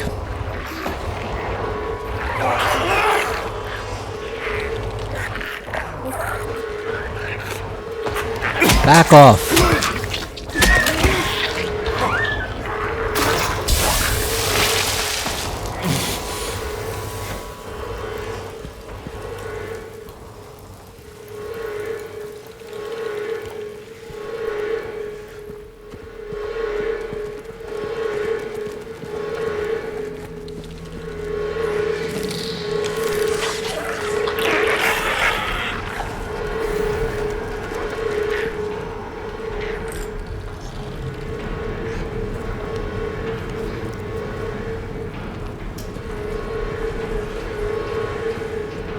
Yeah, we can't turn on the lights again.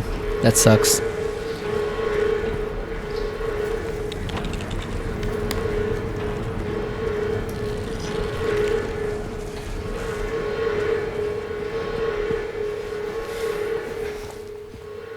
At least we got the hell out of that madhouse right there. Jesus.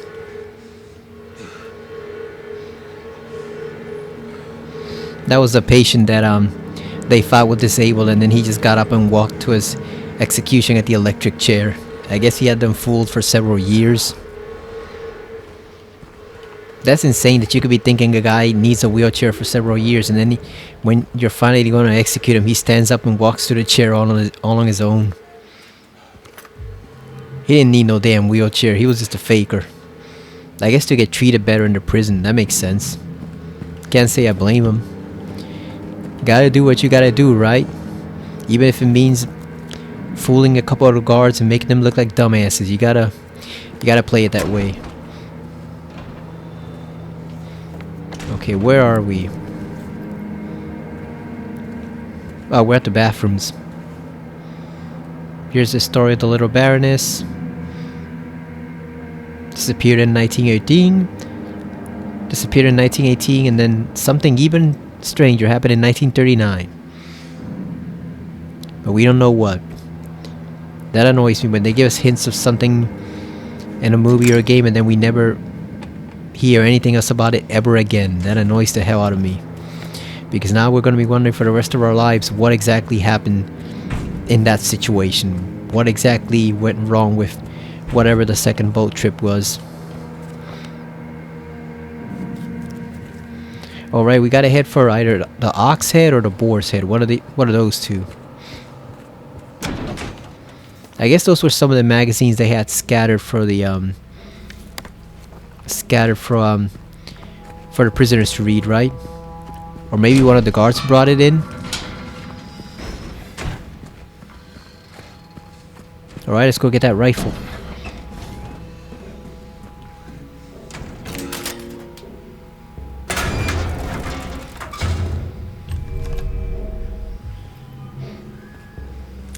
Alright, we got the hunting rifle. And we're gonna store most of that ammo for the bosses later on. Eddie, and then eventually the two twin executioners at the end. Let's go over to the scales.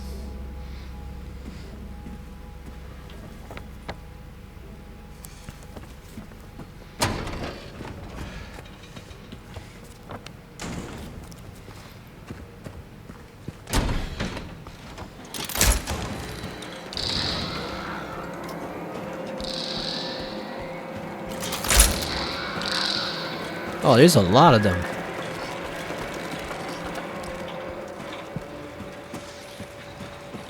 Hopefully they run from the light.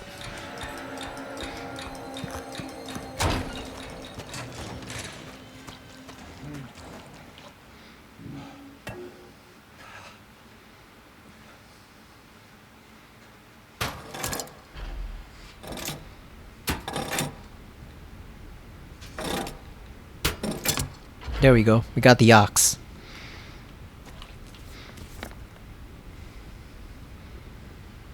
Which one is it? I don't remember which one it is. I think it's the one left to the armory, right? At least I think so.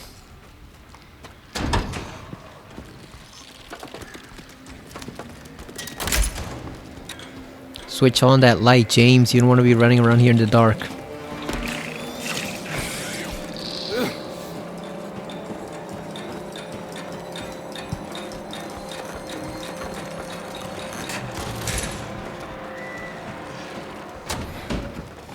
There it is right there.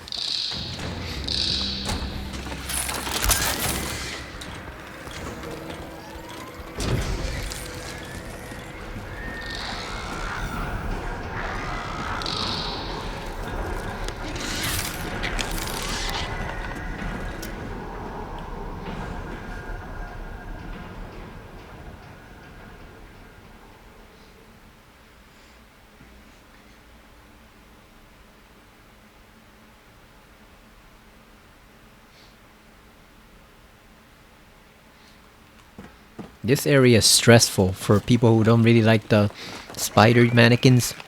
Because it's just full of them everywhere. And that on top of regular enemies too.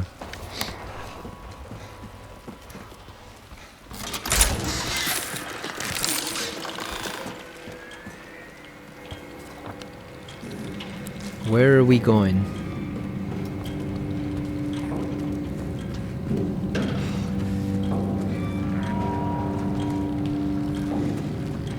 I don't think you fully appreciate how much you take the gun for granted until you can no longer use it. That's when you realize how useful it is.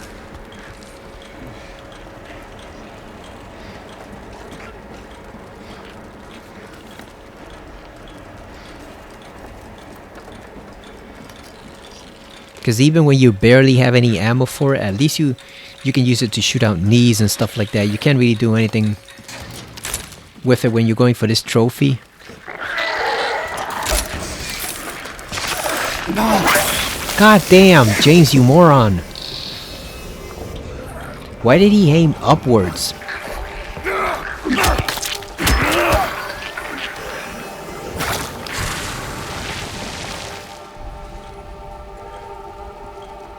What is this? It is bad to take when they own, they say they own. When one does own, the other can't take, but I cannot own. Should the warden take? No, he shouldn't own. Again, I will take, I will own. I don't think I saw this one the first 2 playthroughs. Maybe I didn't go into the cell, or maybe it was too dark.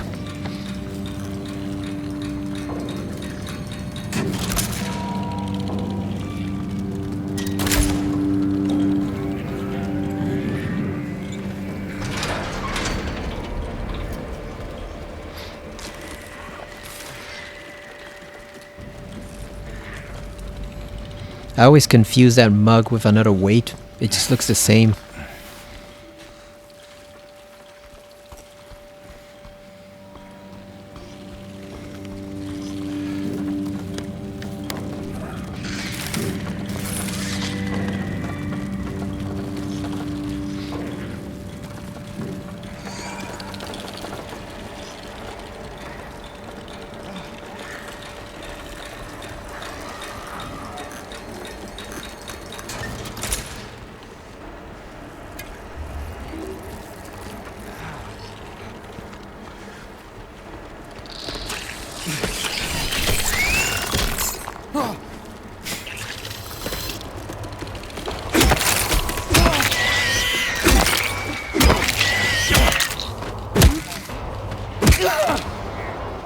Nope, you guys are not welcome in this cell. Not at all. Get lost.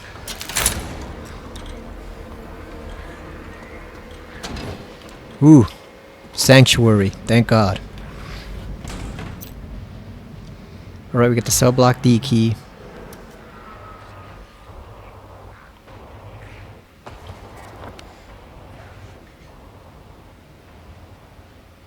Okay, next to a locked door there's a letter. We gotta find that.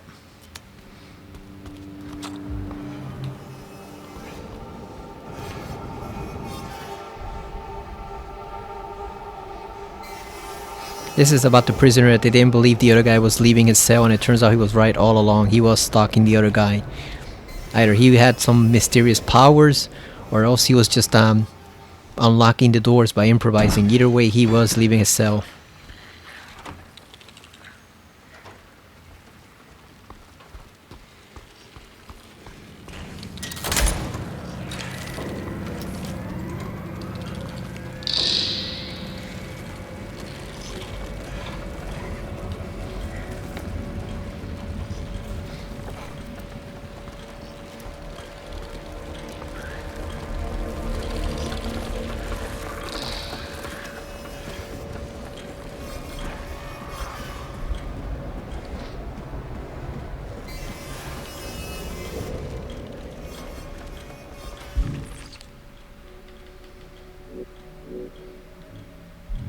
Yeah, we need to find the guard's letter. That's the next memo on our list. Oh, I guess straight ahead, so I guess it's over there.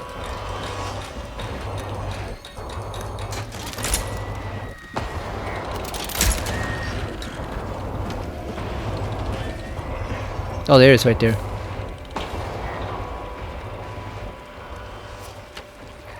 Catch me if you can.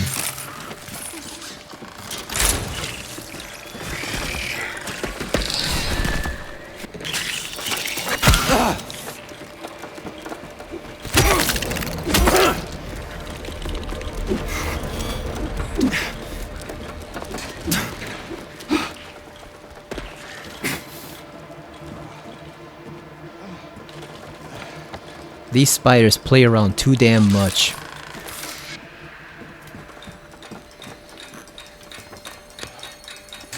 They're playing around too damn much.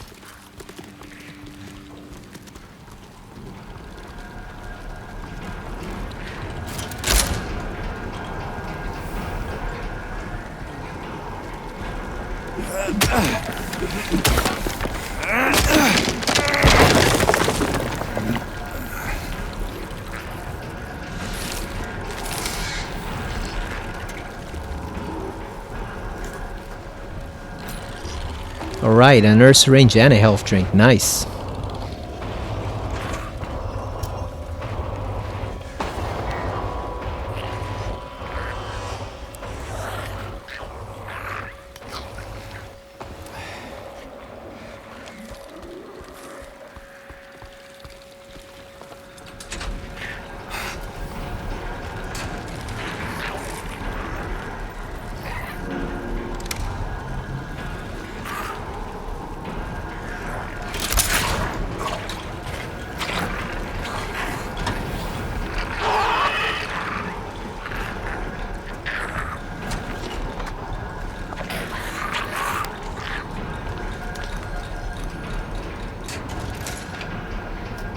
Let's unlock this shortcut right there. That way we can easily get back to the first floor.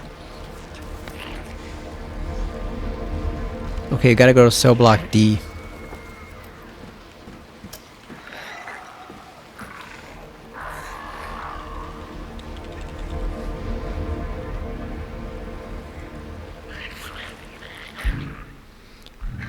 And we gotta go to D5.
Okay, so we need the shift key to unlock C4, but I don't think we have that yet, do we? Let's see, let's check out the key items. We do not have the shift key, so where do we find that at? Oh, do we have to go to the showers? I guess.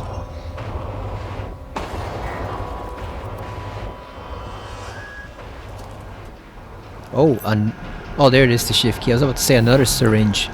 No, that's the shift key.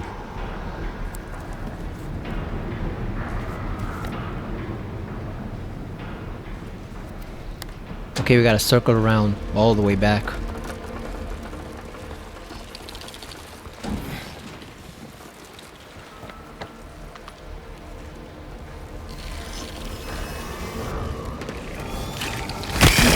God damn! Where did that even come from? I guess it was over here on the wall.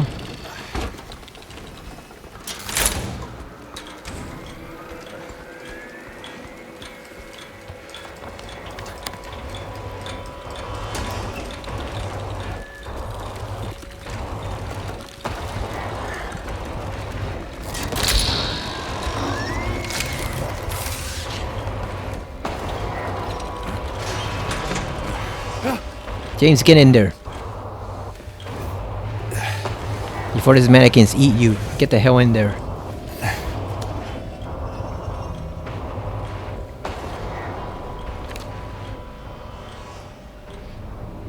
Got the paranoid note.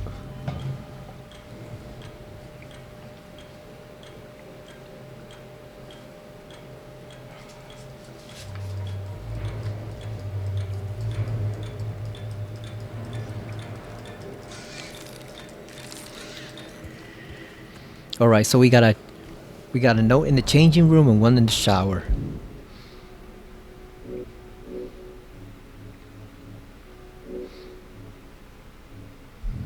Let's use the syringes. Cause I want to see if we can get to 100 health drinks by the time this is over. I'm gonna try not to use them unless absolutely necessary.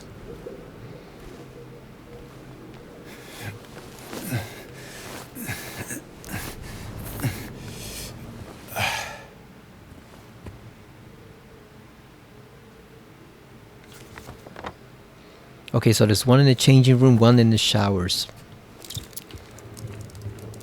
Oh, it's a roach.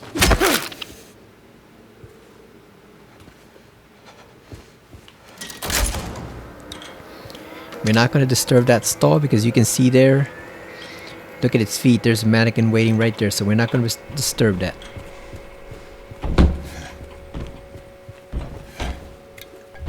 We are going to grab this health drink though. Is there anything else we can grab?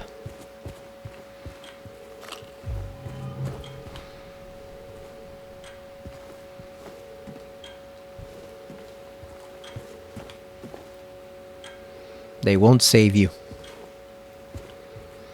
Yeah, this seems like a cheery place to spend time in, you know. 10 out of 10 prison right there. Even worse than normal prisons.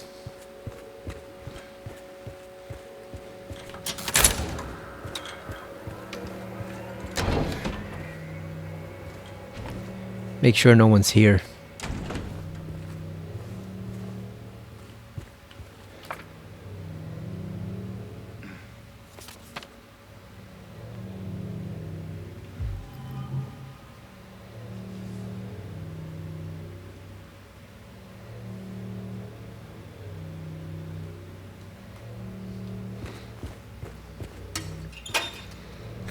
And I think once we grab this upcoming next key, we're gonna be done for the night. Because it is already 4:15 a.m. And who's coming in here? What's a freaking nurse?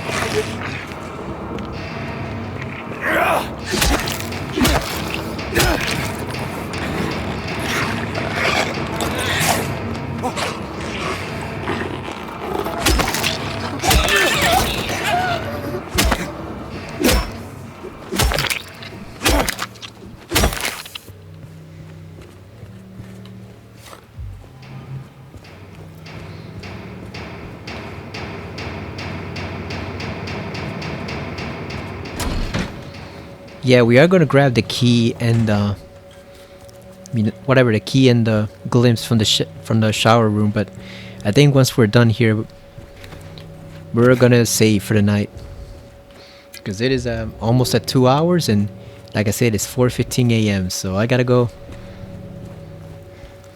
either watch some Joe Bob on Last Drive-In or maybe watch a little bit of Hellraiser commentary from the 4K set that I just bought. I brought that set with the 4 movies including the director's cut of Hellraiser 4, which is supposed to be a lot better than the actual cut we got. So I'm looking forward to seeing that. I'm eager to see what changes they implemented that made the movie worse. Probably at the behest of the studio, because that's the way things roll.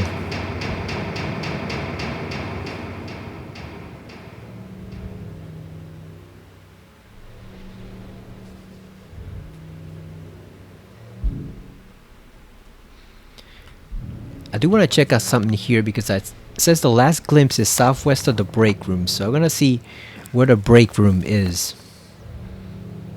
Okay, so it's not on that floor. It's not in the basement. Is it on the third floor? Oh, it's in the bore section. Okay.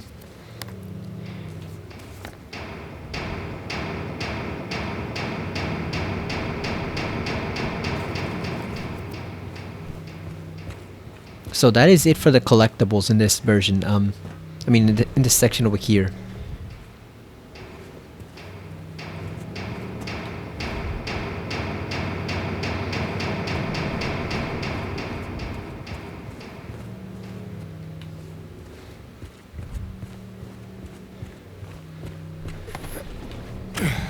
Look at this shortcut. I'm guessing this is just to easily escape the monsters here. Maybe you can confuse them or slow them down by just going through the crevice in the wall. Because otherwise there's no reason to put that shortcut in there at all. Because I don't think that's even where we need to go. Want to make sure I grab every single thing I can from this room before we touch that key.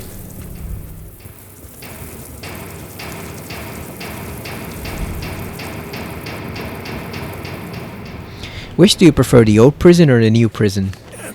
I think the new prison is a little too long, but it does have more character than the old prison. The old prison was scary when you first got into it, but then after a while it became a tiny bit repetitive because it's not a large area at all. It's actually pretty small compared to other sections of the game. So I think they did a good job here. I just wish they kind of made it a bit shorter because it kind of stretches too long. Some person said we should have just had one extra door, like maybe just the boar or just the dove or the hornless ox door.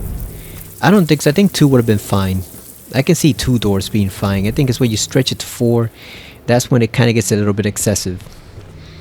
But that's the whole thing about games nowadays, that they have to be long or else people say they don't want to pay $50 for it. Well, you just got this game for $30 at Walmart on Black Friday, so you definitely weren't paying $50 for it or $70 unless you wanted to. Yeah, people say they don't want to pay $70 for an 8-hour game. Every game has to be at least like 18 to 20 hours long to justify the cost. That's unfortunately the way it goes. Okay, we gotta get to that. We gotta grab the key and then go over to C5. Alright, James, stick your arm in there. I'm sure Mary doesn't know about this, otherwise she would never touch that arm again.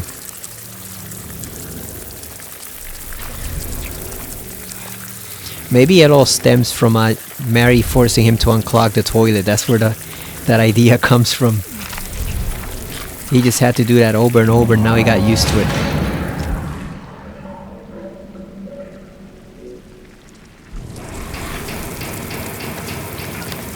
Alright, let's run straight for it. Just run for it.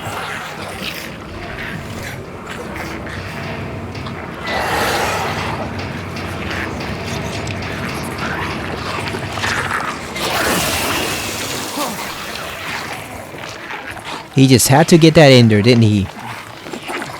He just wasn't going to be satisfied unless he got that one last spit into it.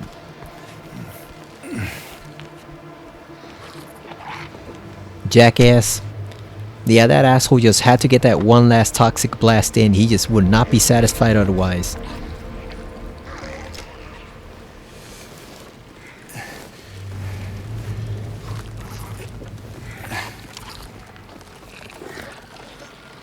And we are heading for the... Where's the stairwell? think it's at the bottom, right? Oh, there's a nurse? Get the hell out of here. She can have this place. We're getting the fuck out of here, man.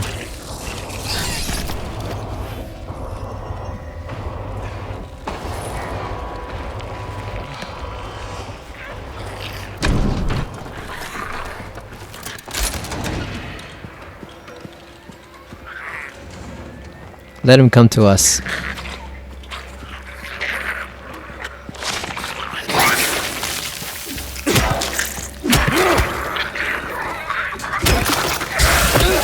Oh, come on. God damn, I forgot about that part. That's annoying. I forgot about that part completely. What do we get? Oh yeah, we got the heavyweight. Alright, so let's go put it over on the scale and then we'll save over there.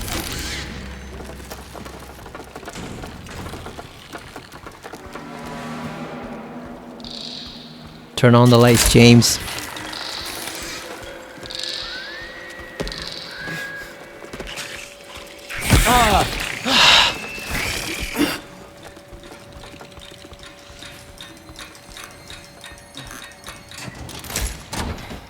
It is so annoying not being able to shoot them.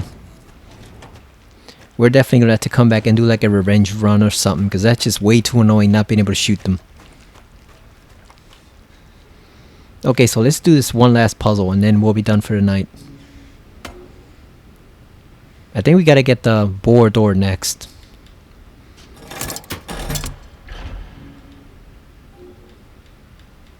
James, grab the heavy weight.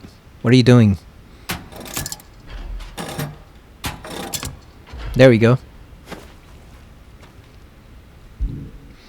Is there a safe point in the door? Let's see. The eyeless boar is over there. Death row. The ox. Yeah, I want to see if there's a... There should be a safe point somewhere over there. I'm just gonna save right here.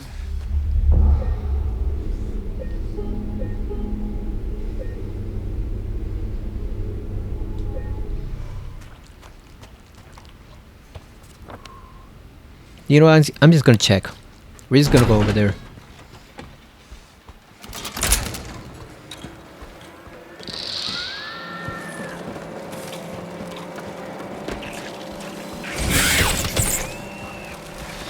Nope.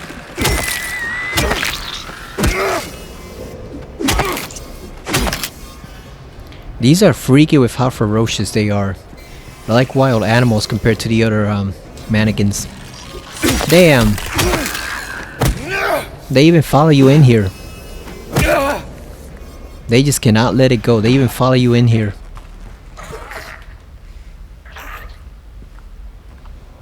I just want to find a safe point over here if we can. So that I remember this is the section we have to do.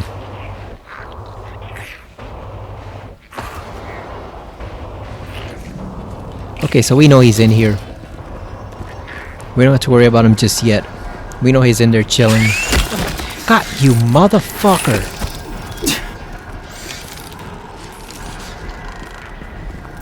Listen, asshole.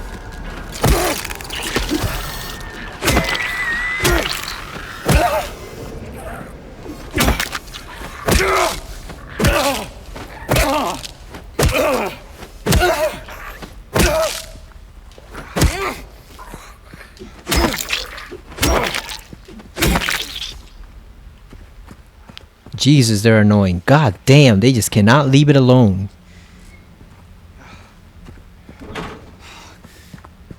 They just have to follow you everywhere like a damn dog. The worst type of dog.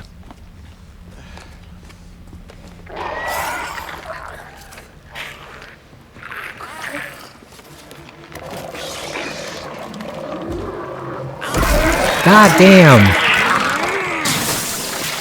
Back off, fool!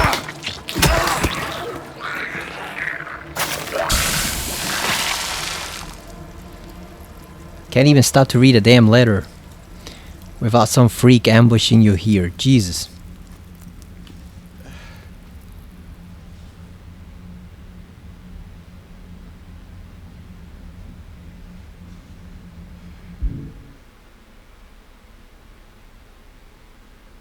Alright, we got the prisoner's letter.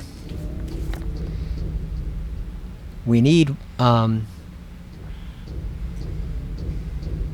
strange photo from the warehouse. And I am not seeing a save point.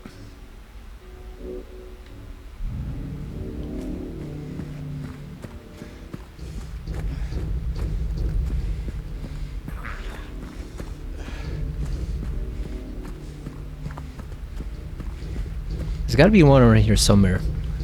Maybe inside here? Over there?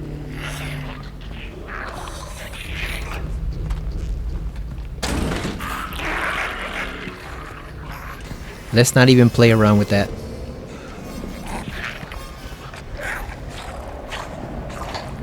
Let's not even go there. Alright, he's turned his back on us.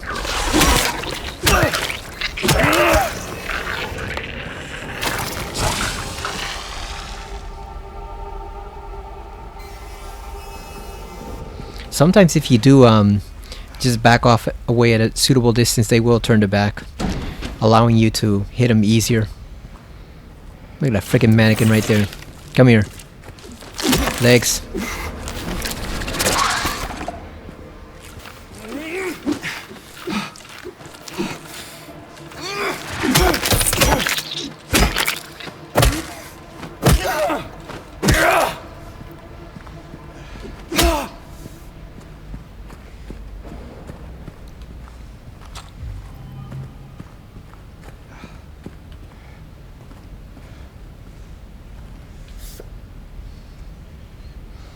Old man's always prepared. 23.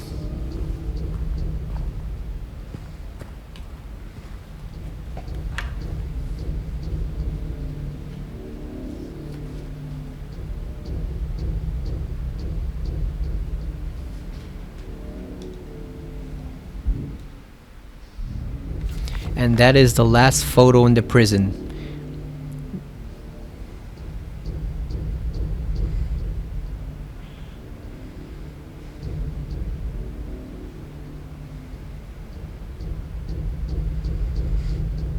Yeah, there's a glimpse of the past around the break room area, but that is the last photo in the prison. The next one is in the labyrinth, so now all we have left is just Memos and that one glimpse.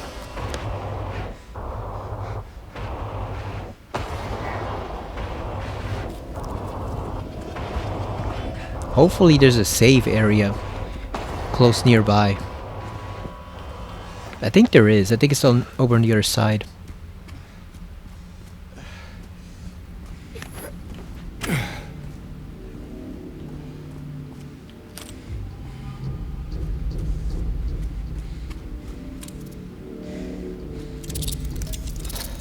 Come here, Roach. You don't even have to be a monster, Roach. I'll still squish you anyway.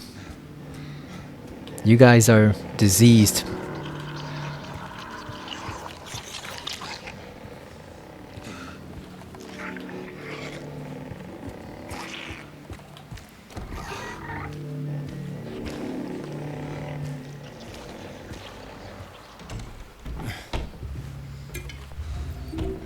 Would you drink a health drink you found in a toilet somewhere in a place like this? Yes or no?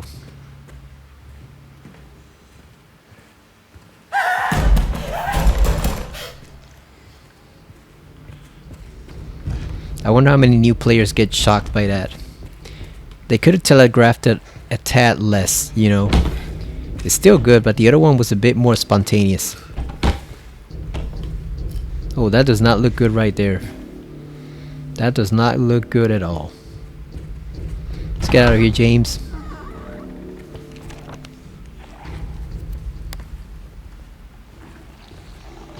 Oh, the men's room. Here we go.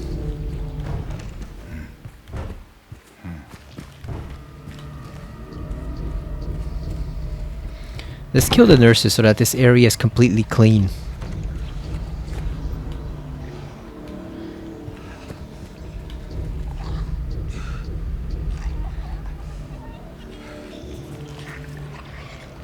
There's one of them. Can we get around her? Oh, there's a glimpse of the past.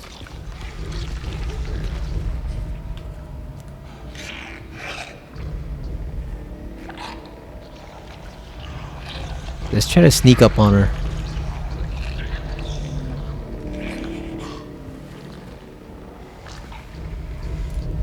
Well, I guess we can't. I was gonna say, I guess we can. No, cause she turns back.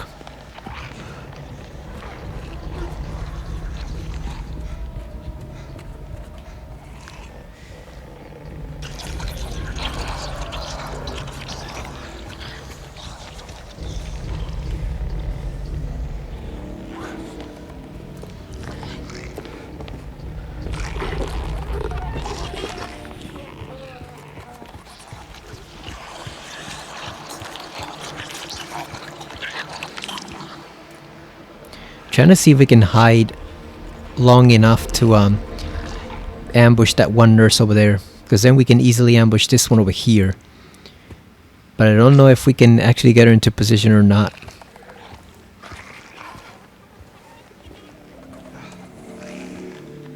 Reap what you sow.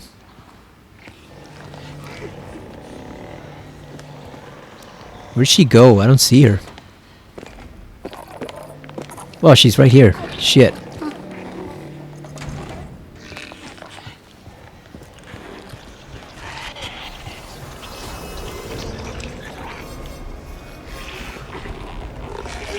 Is she really running all this way? Really? How far is she gonna go? Think she'll come back all the way over here? You think she'll follow all the way over here now? I think that should be enough. She did not follow us.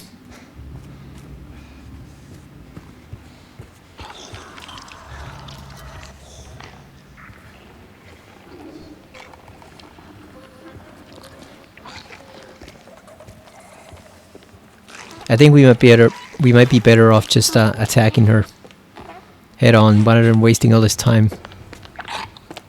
Oh, we got her.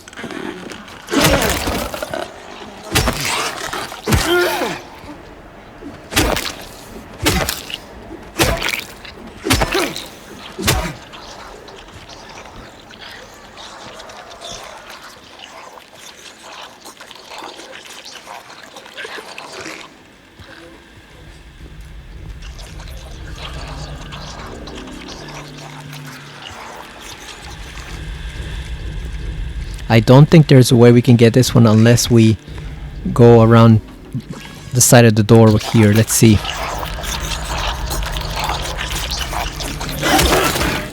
Got her.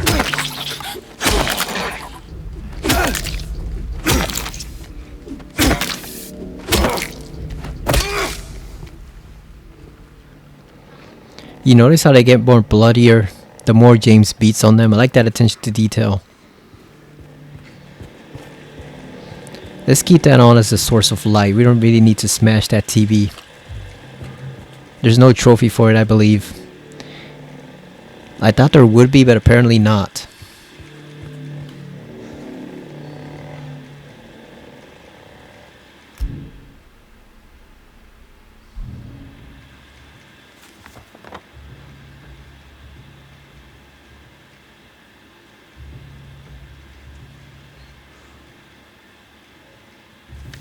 Oh yeah, let's get the last glimpse before we save.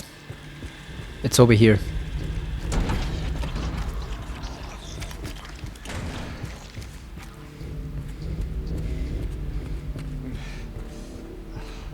Here we go.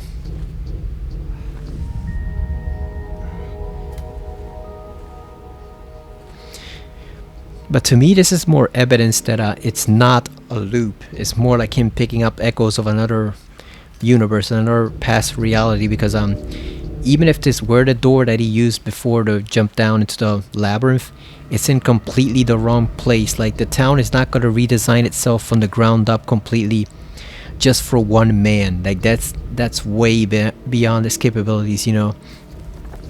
It'll change superficially, you know, like looking rusty, looking bloody, looking, you know, even frozen in shattered memories, stuff like that. Like, it'll change superficially, but it's not gonna completely redesign every single building in the entire town just to suit one man. So this door is in exactly the wrong place.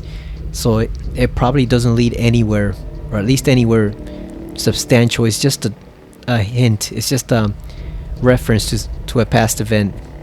Just another cameo. So I don't think it's evidence that he's trapped in some sort of loop. I think it's just a little Easter egg, a fun little Easter egg for fans. And in universe, you know, in terms of the lore, in-game wise, it's probably just like I said, it's an echo of another past universe. So let's save, because we are done. Wondering if I should take the health drink or not. How many do we have? 75? Can we spare one or not?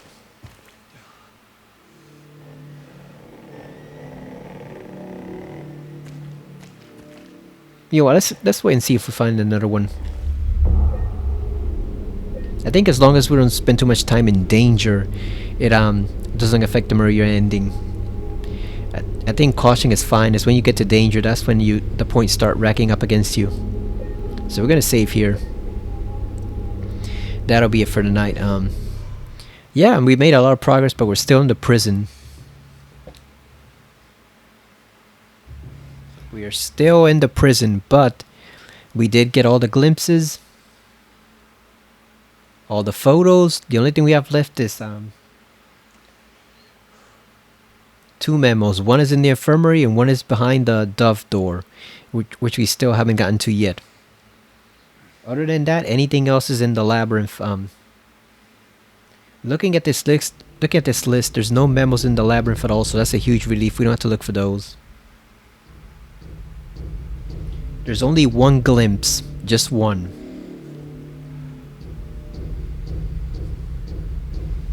And apparently it's one that I always miss. It's some type of broken noose. I didn't even know that was a thing, but apparently it's behind the wall. It's hidden. You gotta smash the wall or break it open.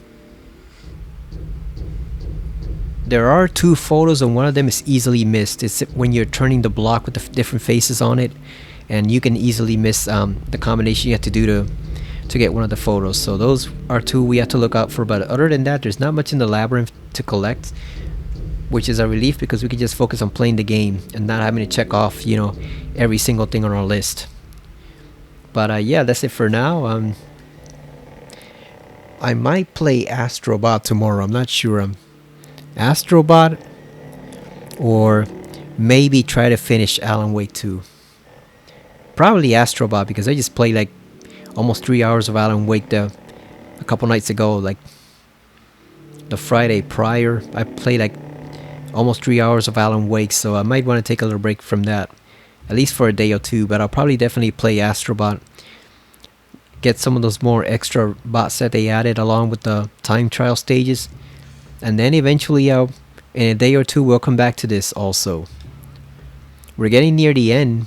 We're still in the prison, but we're close to the labyrinth section, and like I said, there's not much there to collect, so we are definitely getting to the end of the game. I don't know if I'm going to get the Maria ending, but I'm hopeful.